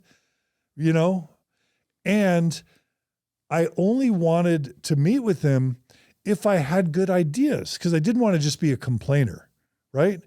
So I spent weeks and weeks and weeks thinking about, I know Holland's going to say, what should I do? I'm pretty sure Holland's not going to know what to do, because I don't even know how much he knows about the problems with the church. Because at that point, there were big questions about whether the brethren even knew about the challenges to the truth claims or the historical problems. The general consensus was they're as old and dumb and as clueless as anybody in the church, other than maybe a few exceptions. So I didn't even know if he knew the problems. So the challenge I set for myself was, I only want to go if I can provide constructive suggestions that wouldn't harm the church, because that would be dumb for me to go, apologize for your past racism, Elder Holland, and give women the priesthood and come clean with all your historical problems and be honest about it. Like, no, they're never going to do that. And they're going to think you're dumb and maybe even question your integrity or your loyalty if you were to make recommendations like that. So I'm sitting there thinking, well, what's a recommendation that I can make that won't reduce tithing and won't reduce the butts and seats, and that is in any way feasible? And to this day, Rick Bennett, I don't know that I ever have been able to come up with a good recommendation. how to fix the racism problem, how to fix the sexism, misogyny problem, how to fix the LGBT problem, how to fix the transparency and the truth claims problem without meaningfully harming the church. Because all of those things, the bedrock and the foundation of all those problems was laid by prophets, seers, and revelators who claimed to speak to God, whether it's the priesthood ban or the women not having the priesthood or homosexuality, according to Spencer W. Kimball, being an abomination, or all the, the September 6th excommunications, or, the disbanding of the Leonard Arrington administration. All that was done by prophets, seers, and revelators. So as soon as they apologize for or backtrack on any of that stuff, they're undermining their own prophetic authority as being led by God. So how do they walk any of that back without the church members saying you're an apostasy, which is the whole Denver snuffer crowd, right? Mm-hmm. Either if you make changes, you're an apostasy, and we're gonna go fundamentalist and start the FLDS, FLDS branches, or you're just making all this up. You're not really. This is not really the one true church. You're not really speaking for God. You're making this up. We're going to leave. It's a lose-lose. They lose in every direction if they make any of these meaningful changes.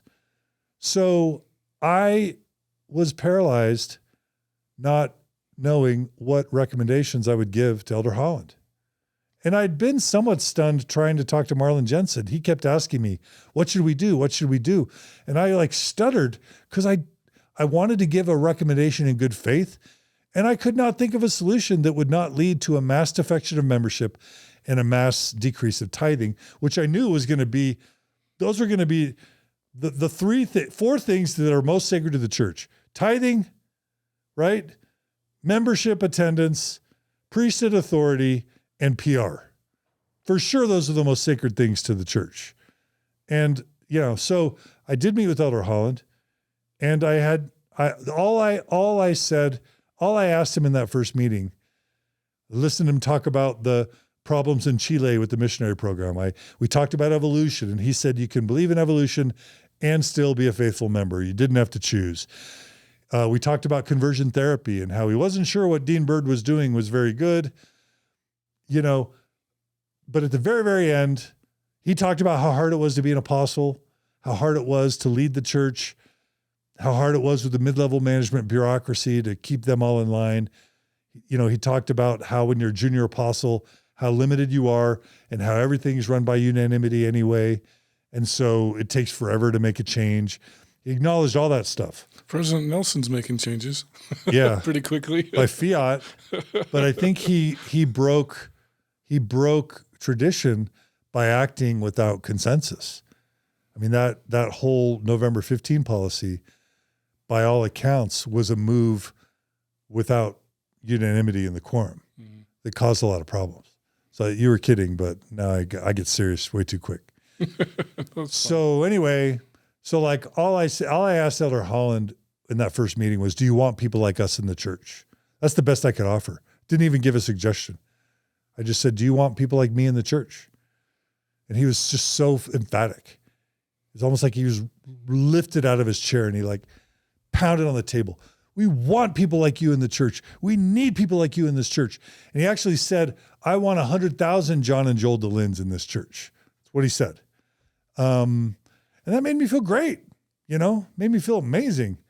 Whoa, he listened to me and he cares and he's going to do something about this. And then the very next general conference, he gives his famous Book of Mormon talk by my memory, which was to leave this church, you have to crawl around the Book of Mormon. And I'm just were you just punking me? Were you just glad handing me? How can you give that talk after telling me you want people in this church? Because he was basically mocking and trivializing people's concerns about the Book of Mormon and its historicity. I still met with him a second time.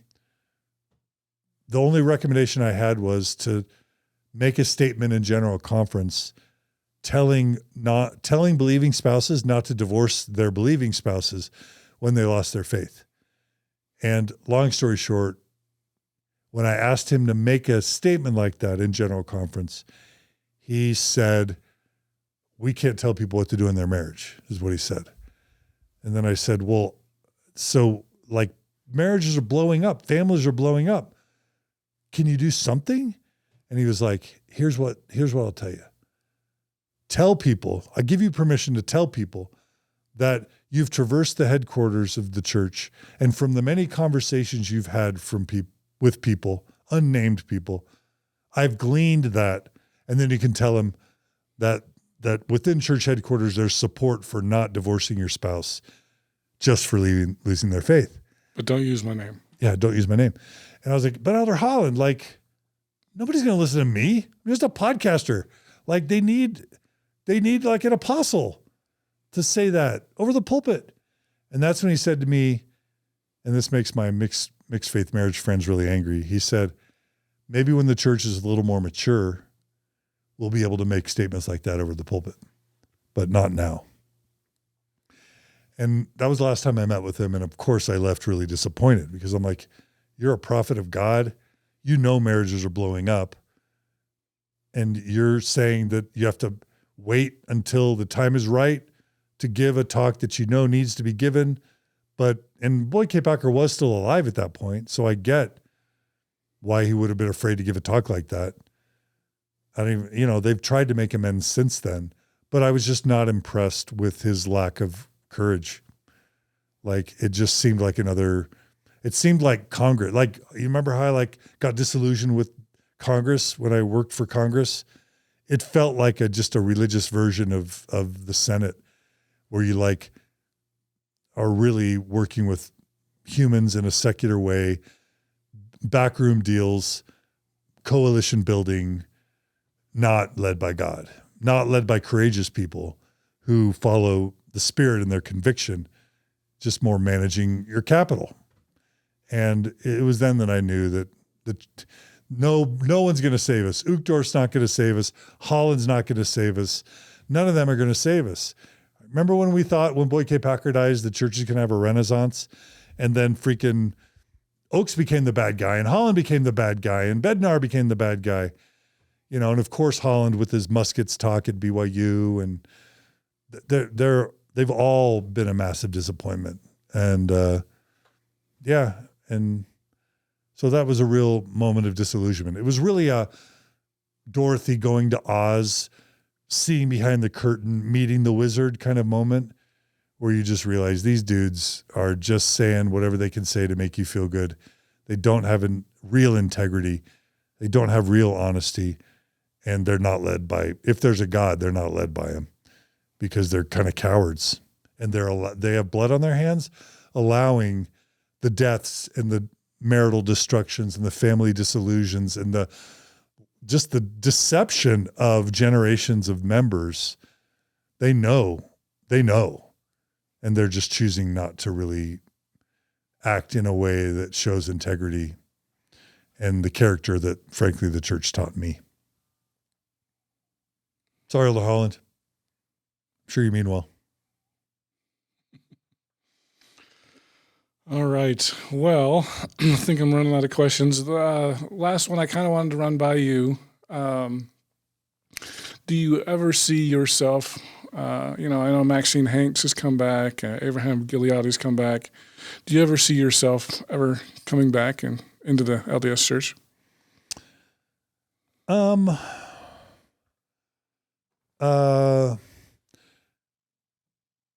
There's the theoretical answer and the practical answer. The practical answer is probably no. It's definitely no, only because I don't think what I'm about to say is ever possible, right? But the truth is, people think that, I've been called a wolf in sheep's clothing from the very beginning, right? We never did answer that question, by the way. Okay, Are you? Just ask it. Are you a wolf in sheep's clothing? Okay.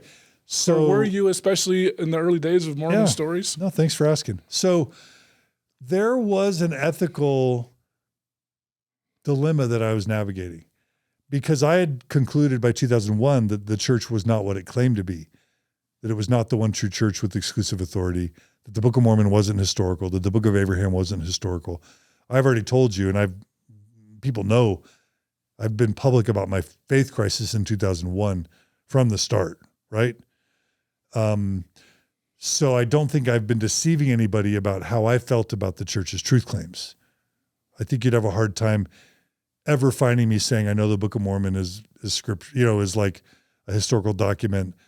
I know God lives. I know that Jesus, you'll never hear me say that from Mormon Stories' inception until now. You'll never hear me say it's the one true church with exclusive authority.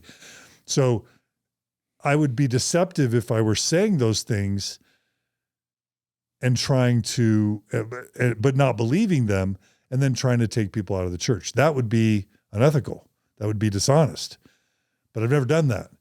Now, what I did do is I started Mormon Stories as a leap of faith inspired by Lowell Bennion, Eugene England, T. Edgar Lyon, Phil Barlow, Richard Bushmann, The Thoughtful Faith. I felt like, and frankly inspired by progressive Judaism, Reform Judaism, where you could have a form of Judaism where you didn't have to believe that the founder of your church, Moses, necessarily even existed. You could still have the ritual, still have the tradition, still have the spirituality, but take the scriptures more as myth. That's how most world religions are these days in the developed world. So I just thought maybe we could help Mormonism move in that direction without a schism. But I didn't see that as deceptive to try and build a progressive, like Elder Holland had told me, we want a big tent. We want a big umbrella. He had told me that. He told me that. So I didn't think it was deceptive to start a podcast to try and build a big tent within Mormonism that was tolerant of all shades of belief and non-belief and all shades of orthodoxy. It had been done in other churches. I had been inspired by all the progressive Mormons from Sunstone and Dialogue that meant well. And that was my intention. And absolutely my intention for many, many years was to keep people in the church. And that's why I started StayLDS.com. And that's why I supported it. And that's why I still support it to this day, because I do believe to this day, I don't think you will ever be able to find anyone I've ever counseled. And by now, I've counseled over 20,000 people for sure. Interacted with over 20,000 people, whether through chats, comments, email, phone calls, coaching, conferences, retreats, well over 20,000 people. I don't think you'll ever be able to find anyone who's ever said that I've told them to leave the church or even recommended that they leave the church. I don't think you'll ever find it. If you can find it, I welcome you finding anyone. You can find anyone to say anything these days, but I literally don't think I've ever told anyone to leave the church. I don't think I've ever recommended it. And I don't think I've ever desired it for people, with maybe one big exception. Once I realized that people were killing them, gay and lesbian and transgender people were killing themselves in the church, once I saw the data, I realized that for many people, being LGBT just wasn't safe. So I would never outright tell an LGBTQ person to leave the church, but like I would show my research that like it was deadly for a lot of people. And I would say, you know what, leaving the church is a viable option for many. 2/3 of the LGBT people I surveyed had left the church, trying to stay celibate, trying to be in a mixed orientation marriage, trying to stay faithful in the church was literally deadly to many, many people. So I would certainly explore that as an option with people when I knew that their lives were on the line, right? But even then I wouldn't say leave the church, because that's unethical.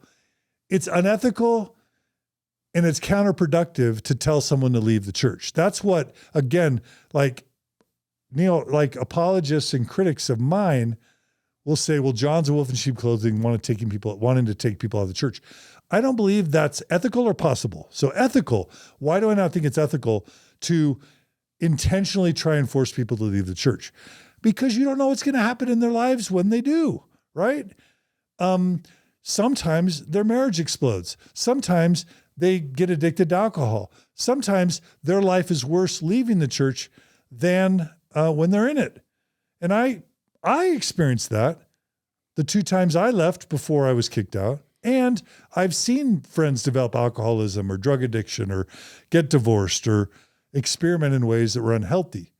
And to this day, I don't think secularism has figured out how to create community and identity and meaning and purpose and spirituality in a secular way, in a way that religion has been so successful. So I don't want people to ruin their lives. And so in that sense, I think it's unethical to like actively try and persuade people to leave the church. And also for my psychology training, as a psychologist, you don't tell people what to do, ever. Psychologists are trained to never tell people what to do. You're trained to ask questions, to develop insight, and to help people figure out what's right for them. But it's literally unethical to impose your values on other people as a psychologist. So for all those reasons, I've never been motivated to take people out of the church. And to this day, I think that's true. And I stand by that. And I invite you or anyone to make a substantive claim, provide an email, provide a text where I've said, you should leave the church. Now, having said that, I have become angry and frustrated with the way the church leaders have harmed vulnerable minorities and have been dishonest about its history and has punished truth tellers. So you will find many instances where I express that frustration or anger or, So you'll find stuff like that. Although I've tried to moderate my tone as much as possible, but yeah, I've lost my patience with the church and its leadership sometimes.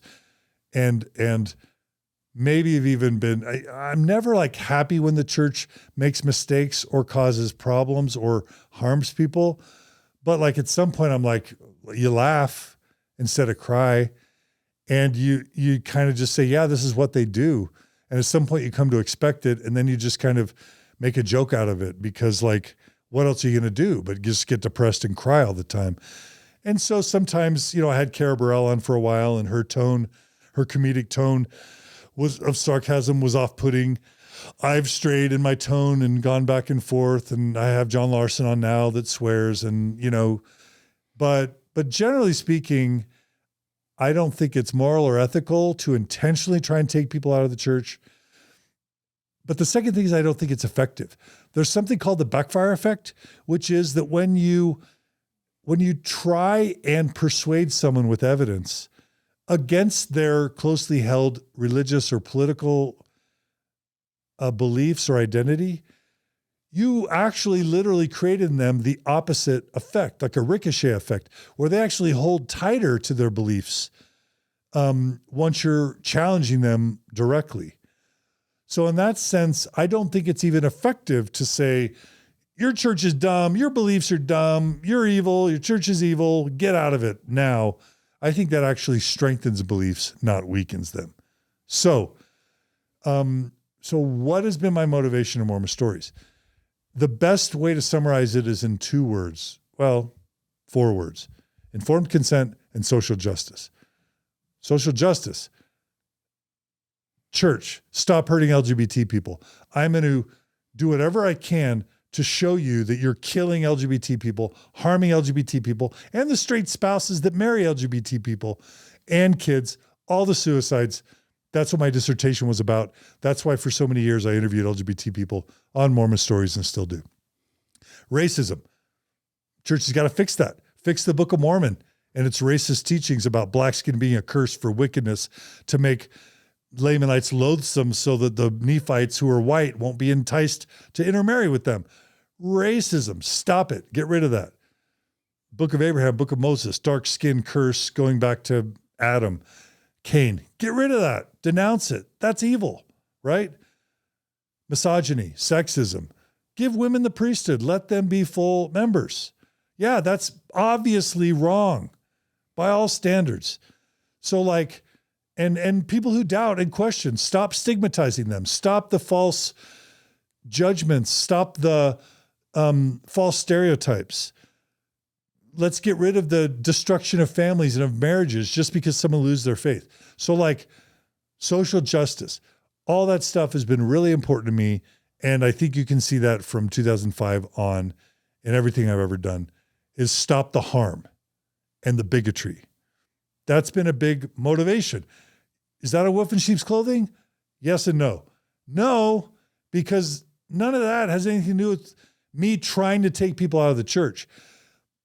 I can see why people would call me a wolf in sheep's clothing, because if the church gave women the priesthood, apologized for its racism, changed the scriptures to take out the racism, gave LGBT people the priesthood, let them marry in the temple, accepted same-sex love, supported same-sex marriage, apologized for its lies with its history, and openly taught the church's history to all members in an overt way, the church will become Community of Christ and lose two-thirds of their members. So yes, the things I've been advocating for would harm the church, probably.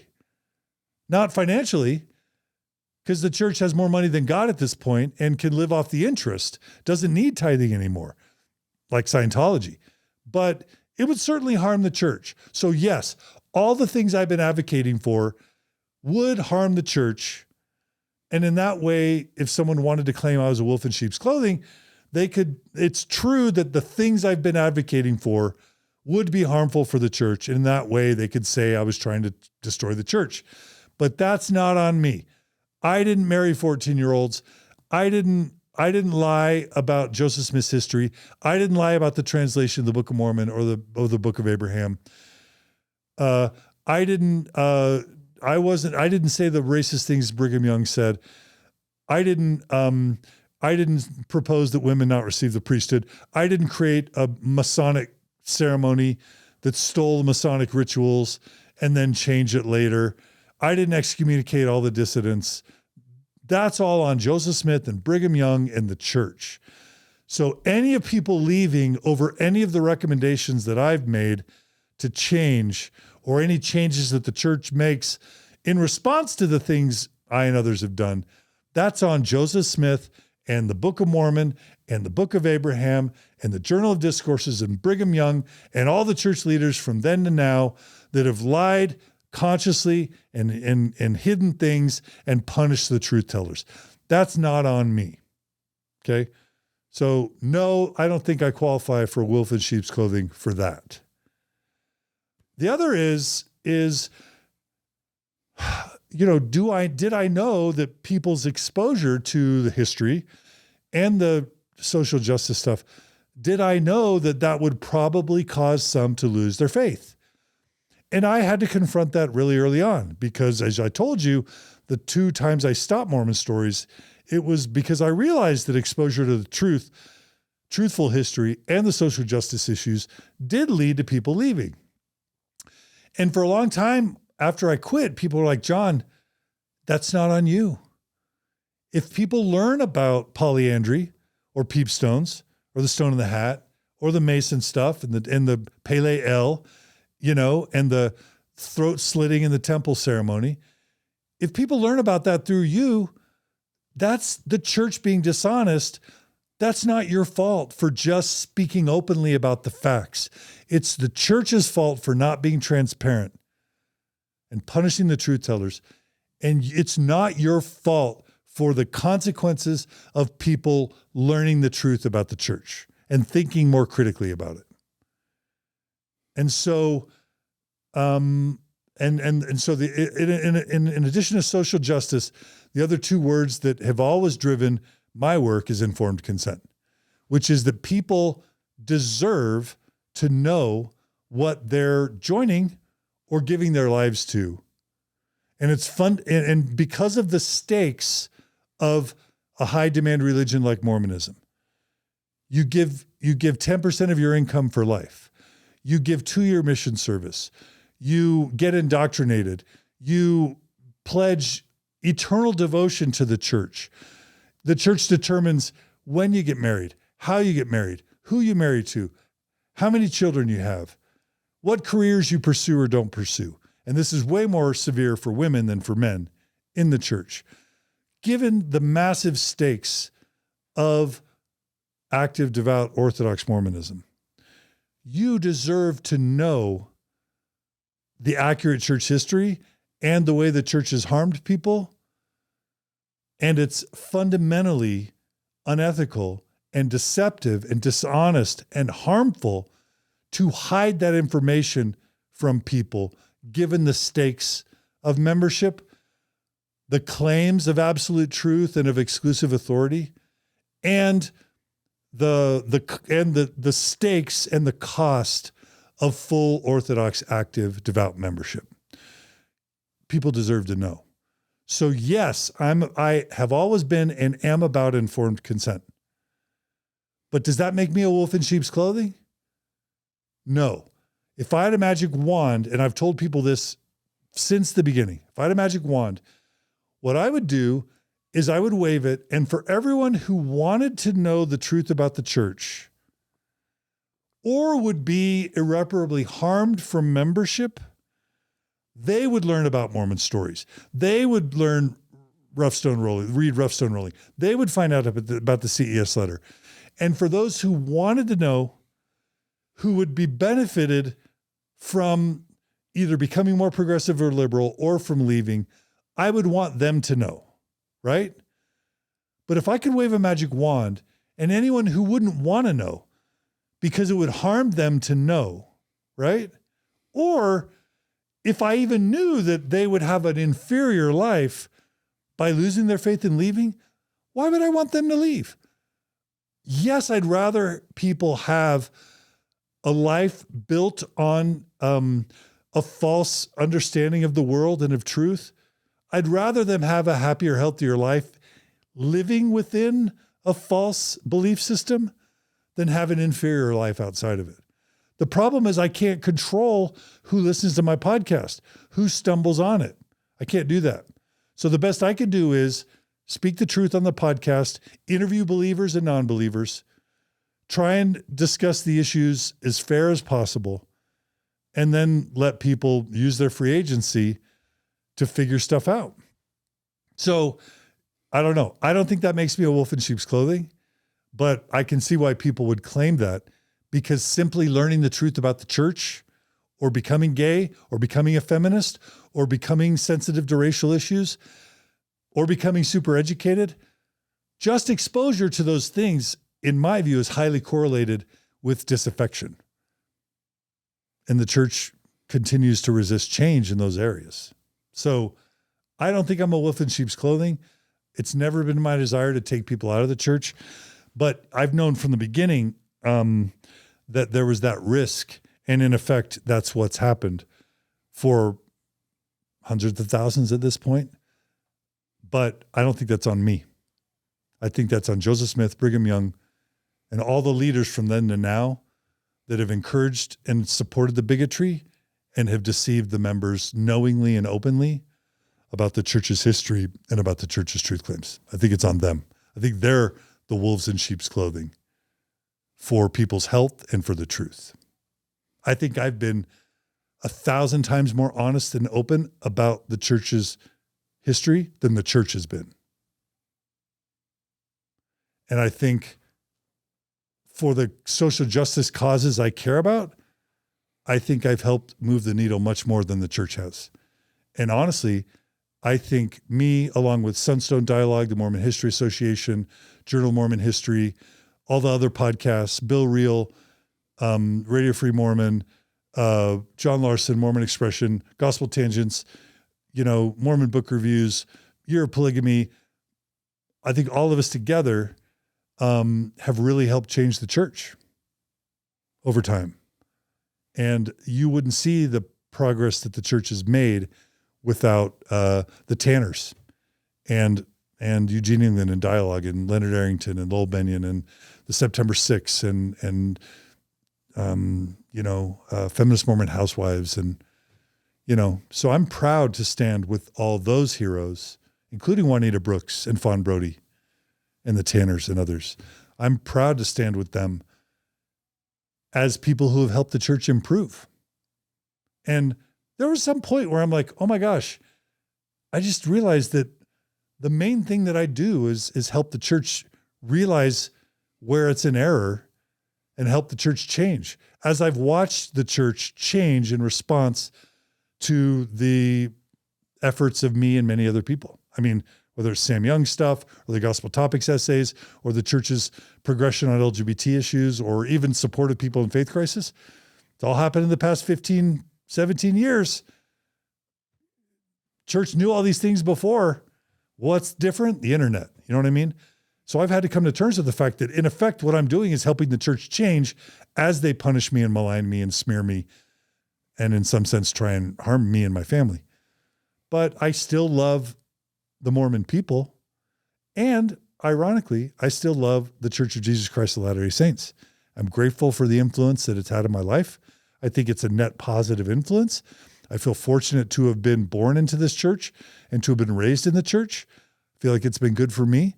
I feel like it's helped a lot of people. I may even believe that it's done more good than harm in the world. I want it to be happy and healthy and successful.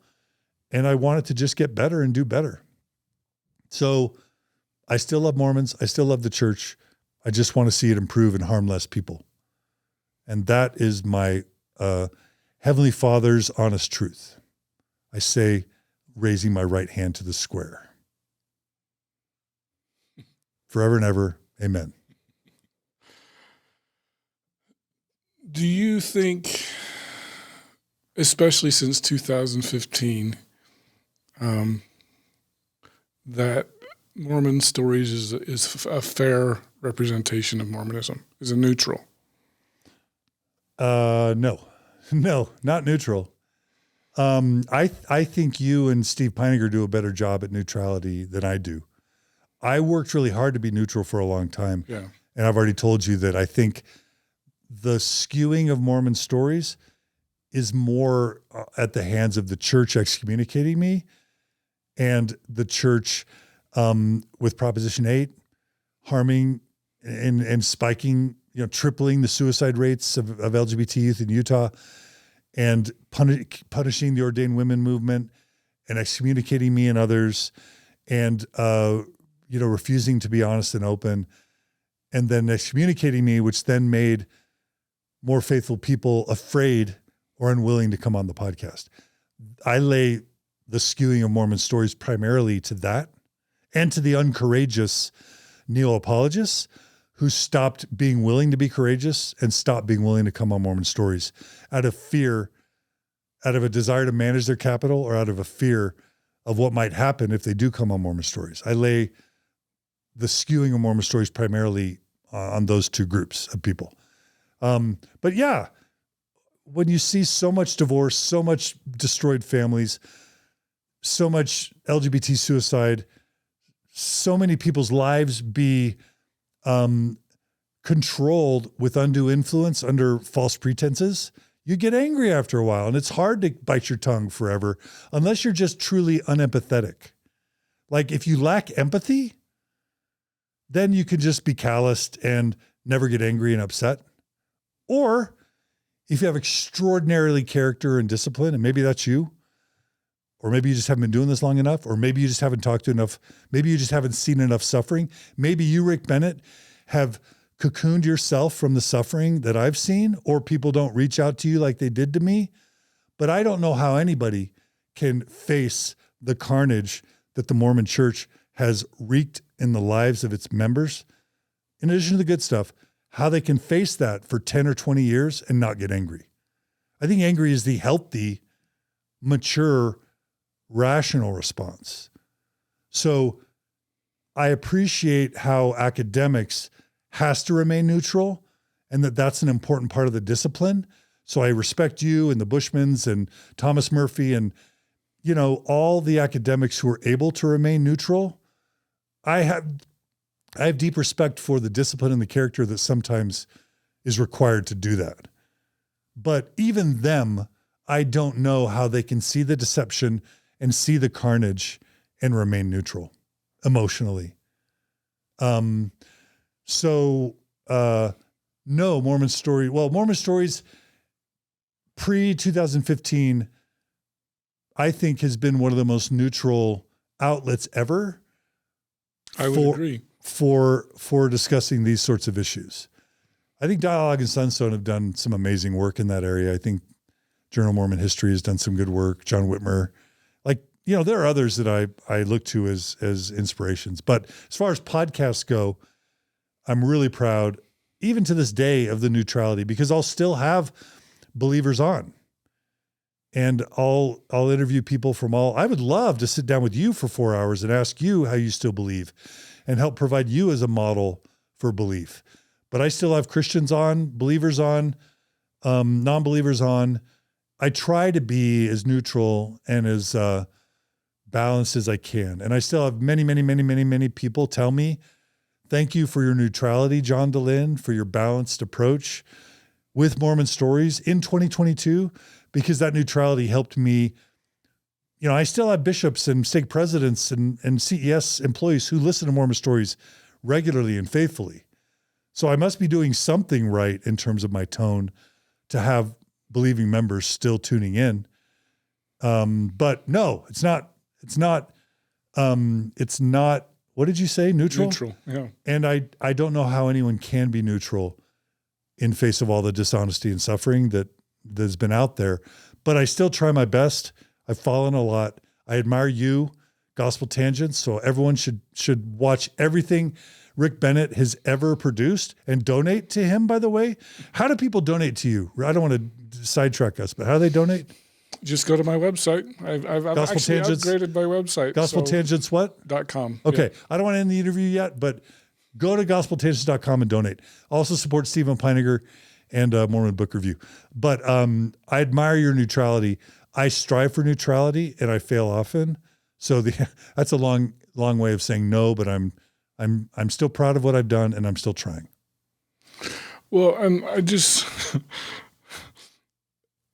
I hate to bring this up because it brings up a stereotype, but I would like you to address the stereotype. There's the stereotype of the bitter, angry ex-Mormon. I'm trying to break down those walls, but there was a discussion recently on Facebook. I know you saw about whether the Mormon Stories Facebook group is accepting of believers, and I know there are many believers that feel it is not. And I know you took issue with that. Can you address that issue? Yeah. So the Mormon Stories podcast Facebook group, does it have like 17,000 people in it? Like, it's massive. And, just ask Jerry Lee Renshaw of the A Thoughtful Faith group, which is now Waters of Mormon, which I started. It is impossible. It is nearly impossible to create an internet forum where believers and non-believers all feel welcome and respected. I mean, it's literally like up there with like harder than. Well, it's kind of what you did with Mormon Matters, and it seems like that kind of blew up too. And yeah, it's literally harder than landing on the moon to create an internet forum where believers and non-believers all feel welcome. And so for a gazillion years, I tried to moderate the Mormon Stories podcast Facebook community to be safe for all. And you couldn't do it. Either because when people are in faith crisis, they're angry, they're emotional, and they need a place to vent. So if you just do that, then believers are uncomfortable. Or sometimes just talking about the truth claims in a balanced way causes believers to feel uncomfortable. But then if you tell all the people in trauma, all the people that are in faith crisis, chill out, be careful, be kind, be nice. They feel shut up. They feel muzzled. They're triggered. That's how the church treated me. And so they want to leave or feel silenced and uncomfortable. So you can't tone police the disaffected. But then when believers come on and they're preachy and try and bear their testimonies, or they advance the stereotypes and launch criticisms of the people, you just wanted to sin, or you're just bitter and angry. You just leave the church, but you can't leave it alone. Or they bear their testimony, just have more faith. Like, that's super triggering and offensive to the non-believers. And, so like, but if you try and tone police them, then they say, well, you're not safe and hospitable to belief. So I gave up on that a long, long time ago. I created both Stale DS and A Thoughtful Faith, which is also a podcast I supported with Micah Nicolaisen and Gina Colvin. Before Gina Colvin, there was another person that helped with that. But I created Thoughtful Faith and said, okay, I've lost the battle of trying to tone police Mormon Stories podcast community. So I'll create a Thoughtful Faith podcast, stayLDS.com, and the Thoughtful Faith Facebook group, which is more for faithful. And then if you couldn't do Mormon Stories, go to Thoughtful Faith. When you lost your faith after being in a Thoughtful Faith, you come to Mormon Stories. And I did that for many, many years until Gerald Lee Renshaw kicked me out, basically, and kicked me out of that group that I helped start, which made me sad. But I get why. I was excommunicated by that point. People didn't feel comfortable being in there with me in there. But so it's just impossible. So I have a bunch of volunteer moderators who moderate the Mormon Stories podcast community. They don't get paid, and they just do the best job that they can. We put up a bunch of guidelines. I've banned way more angry ex-Mormons from that Facebook group than I have, insufferable believers. But it's just impossible, and I've given up, and I just try and support my mods, and we just do the best that we can. But, I've had parents and other people say, man, John, Mormon Stories is fine, but your Facebook commenters or your Facebook group is awful. It's toxic. And all I can say is it's traumatic to be raised in a high demand religion, and it's traumatic to leave it. And the church has made that worse. And so that causes trauma responses that are just very difficult to manage and that are understandable and probably healthy on some level. So we just need to have lots of spaces. That's why I'm glad you're doing what you're doing. Well, thanks. All right. Well, we started this and say, would John ever come back to the church? And then we got onto the Wolf and Sheep Schools thing. So let's go back to that question. Okay. Would you ever come back? So I'm sorry I ramble. No, that's fine. This is gospel tangents, and we do tangents, so it's fine. Okay.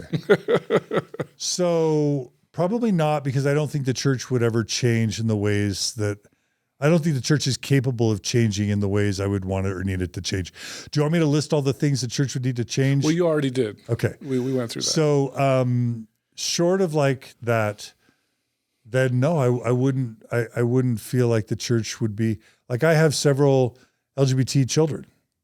Margie identifies as non-heteronormative in some ways. Like, just that alone, as long as the church is homophobic, I would be betraying my own spouse and children to be a part of a church that's homophobic. And I know people may not like me saying that, but like, if the church is like excommunicating people for getting legally same-sex married, what do you call that? If the church teaches that who you love is evil and wrong or sinful, I don't know what else to call that than homophobic. So just that alone, transgender issues, like being opposed to social, gender transitions, and discriminating against people for transitioning in ways where the medical community is in full support of those transitions. Just that alone.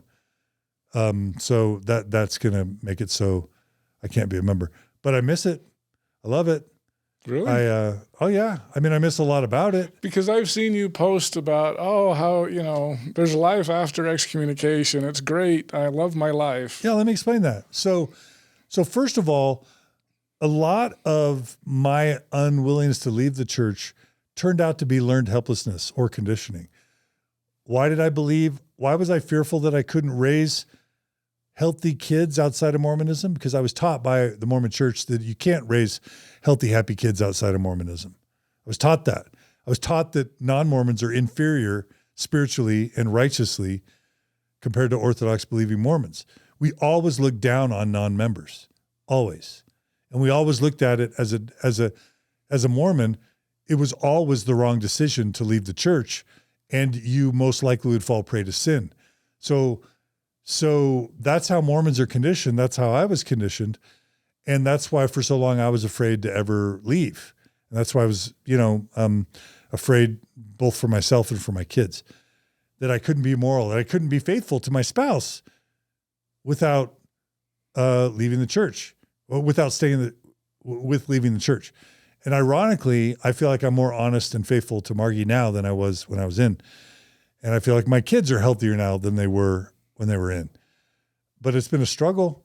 And most importantly, for people who have been taught to fear leaving and that they will only trade down and experience misery when they leave, they need reasons to believe that they can find healing and growth afterwards.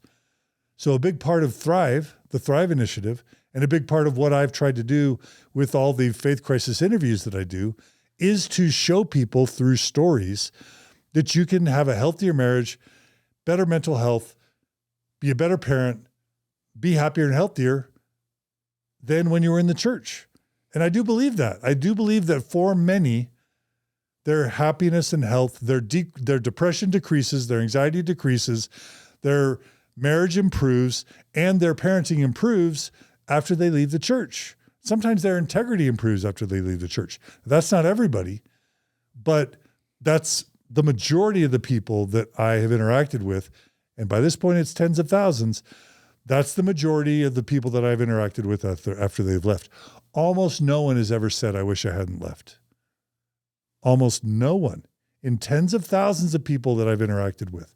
Now, do they sometimes become alcoholic or addicted to drugs or cheat on their spouse or have kids die by suicide or themselves die by suicide? Or no, leaving the church is not a magic bullet, right? There's suffering. Buddhism teaches us that there's suffering everywhere. But guess what? There's divorce in the church. There's suicide in the church. There's depression and anxiety and eating disorders in the church. So you can't really judge by an unfair standard. And we all know that Utah, by many reports, leads in many national indicators in things like depression, anxiety, suicidality, prescription drug abuse, and even drug abuse and pornography abuse. So, like, what I want people to know is they aren't trapped. They aren't helpless. And there is hope. That's why I created the podcast, The Gift of the Mormon Faith Crisis. There is hope after Mormon orthodoxy. There is healing and growth. And the majority of people who leave the Mormon church, particularly over issues of truth claims or social justice, the vast majority of them report being healthier and happier afterwards. But before me, who said that? What? Sandra Tanner. No. Like maybe, but like even Sandra and Gerald Tanner, they focused on the truth claims. They weren't talking about faith crisis. They weren't talking about how hard it is to go through a faith crisis. They weren't trying to provide support for marriages in faith crisis or for, you know what I mean? Like that. Mm-hmm. Before 2005, I don't know that was really a thing. Talking about faith crisis, talking about the difficulties of a faith crisis, and trying to be a solution to people in faith crisis. Frankly, that's why I started doing what I was doing, because I found nothing out there that was really trying to address that. Sunstone, you don't see a ton of articles about, prior to 2015, you wouldn't see a bunch of dialogue or Sunstone articles about, man, I'm having a hard time with my faith. Man, my marriage is hard. Oh, I'm gay, celibate in a mixed orientation marriage. How do we fix this marriage? Like, I don't think there wasn't much in the Mormon discourse, academic or not, about that sort of stuff. That's literally why I left Microsoft and $200,000 a year with stock options to try and help solve that problem. And so, yeah, why do I try and help Mormons know that there's healing and growth after Mormon orthodoxy? Well, one, because there is, and two, because they've been conditioned to believe that they should fear leaving. But that, you know what causes, I had a psychiatry friend, I won't reveal his name, but you know what he said to me once? He said, you know what leads to suicide, John? And I'm like, I don't know, I have a PhD in psychology, but tell me what you know. And he said something to me that I had never really fully grasped before.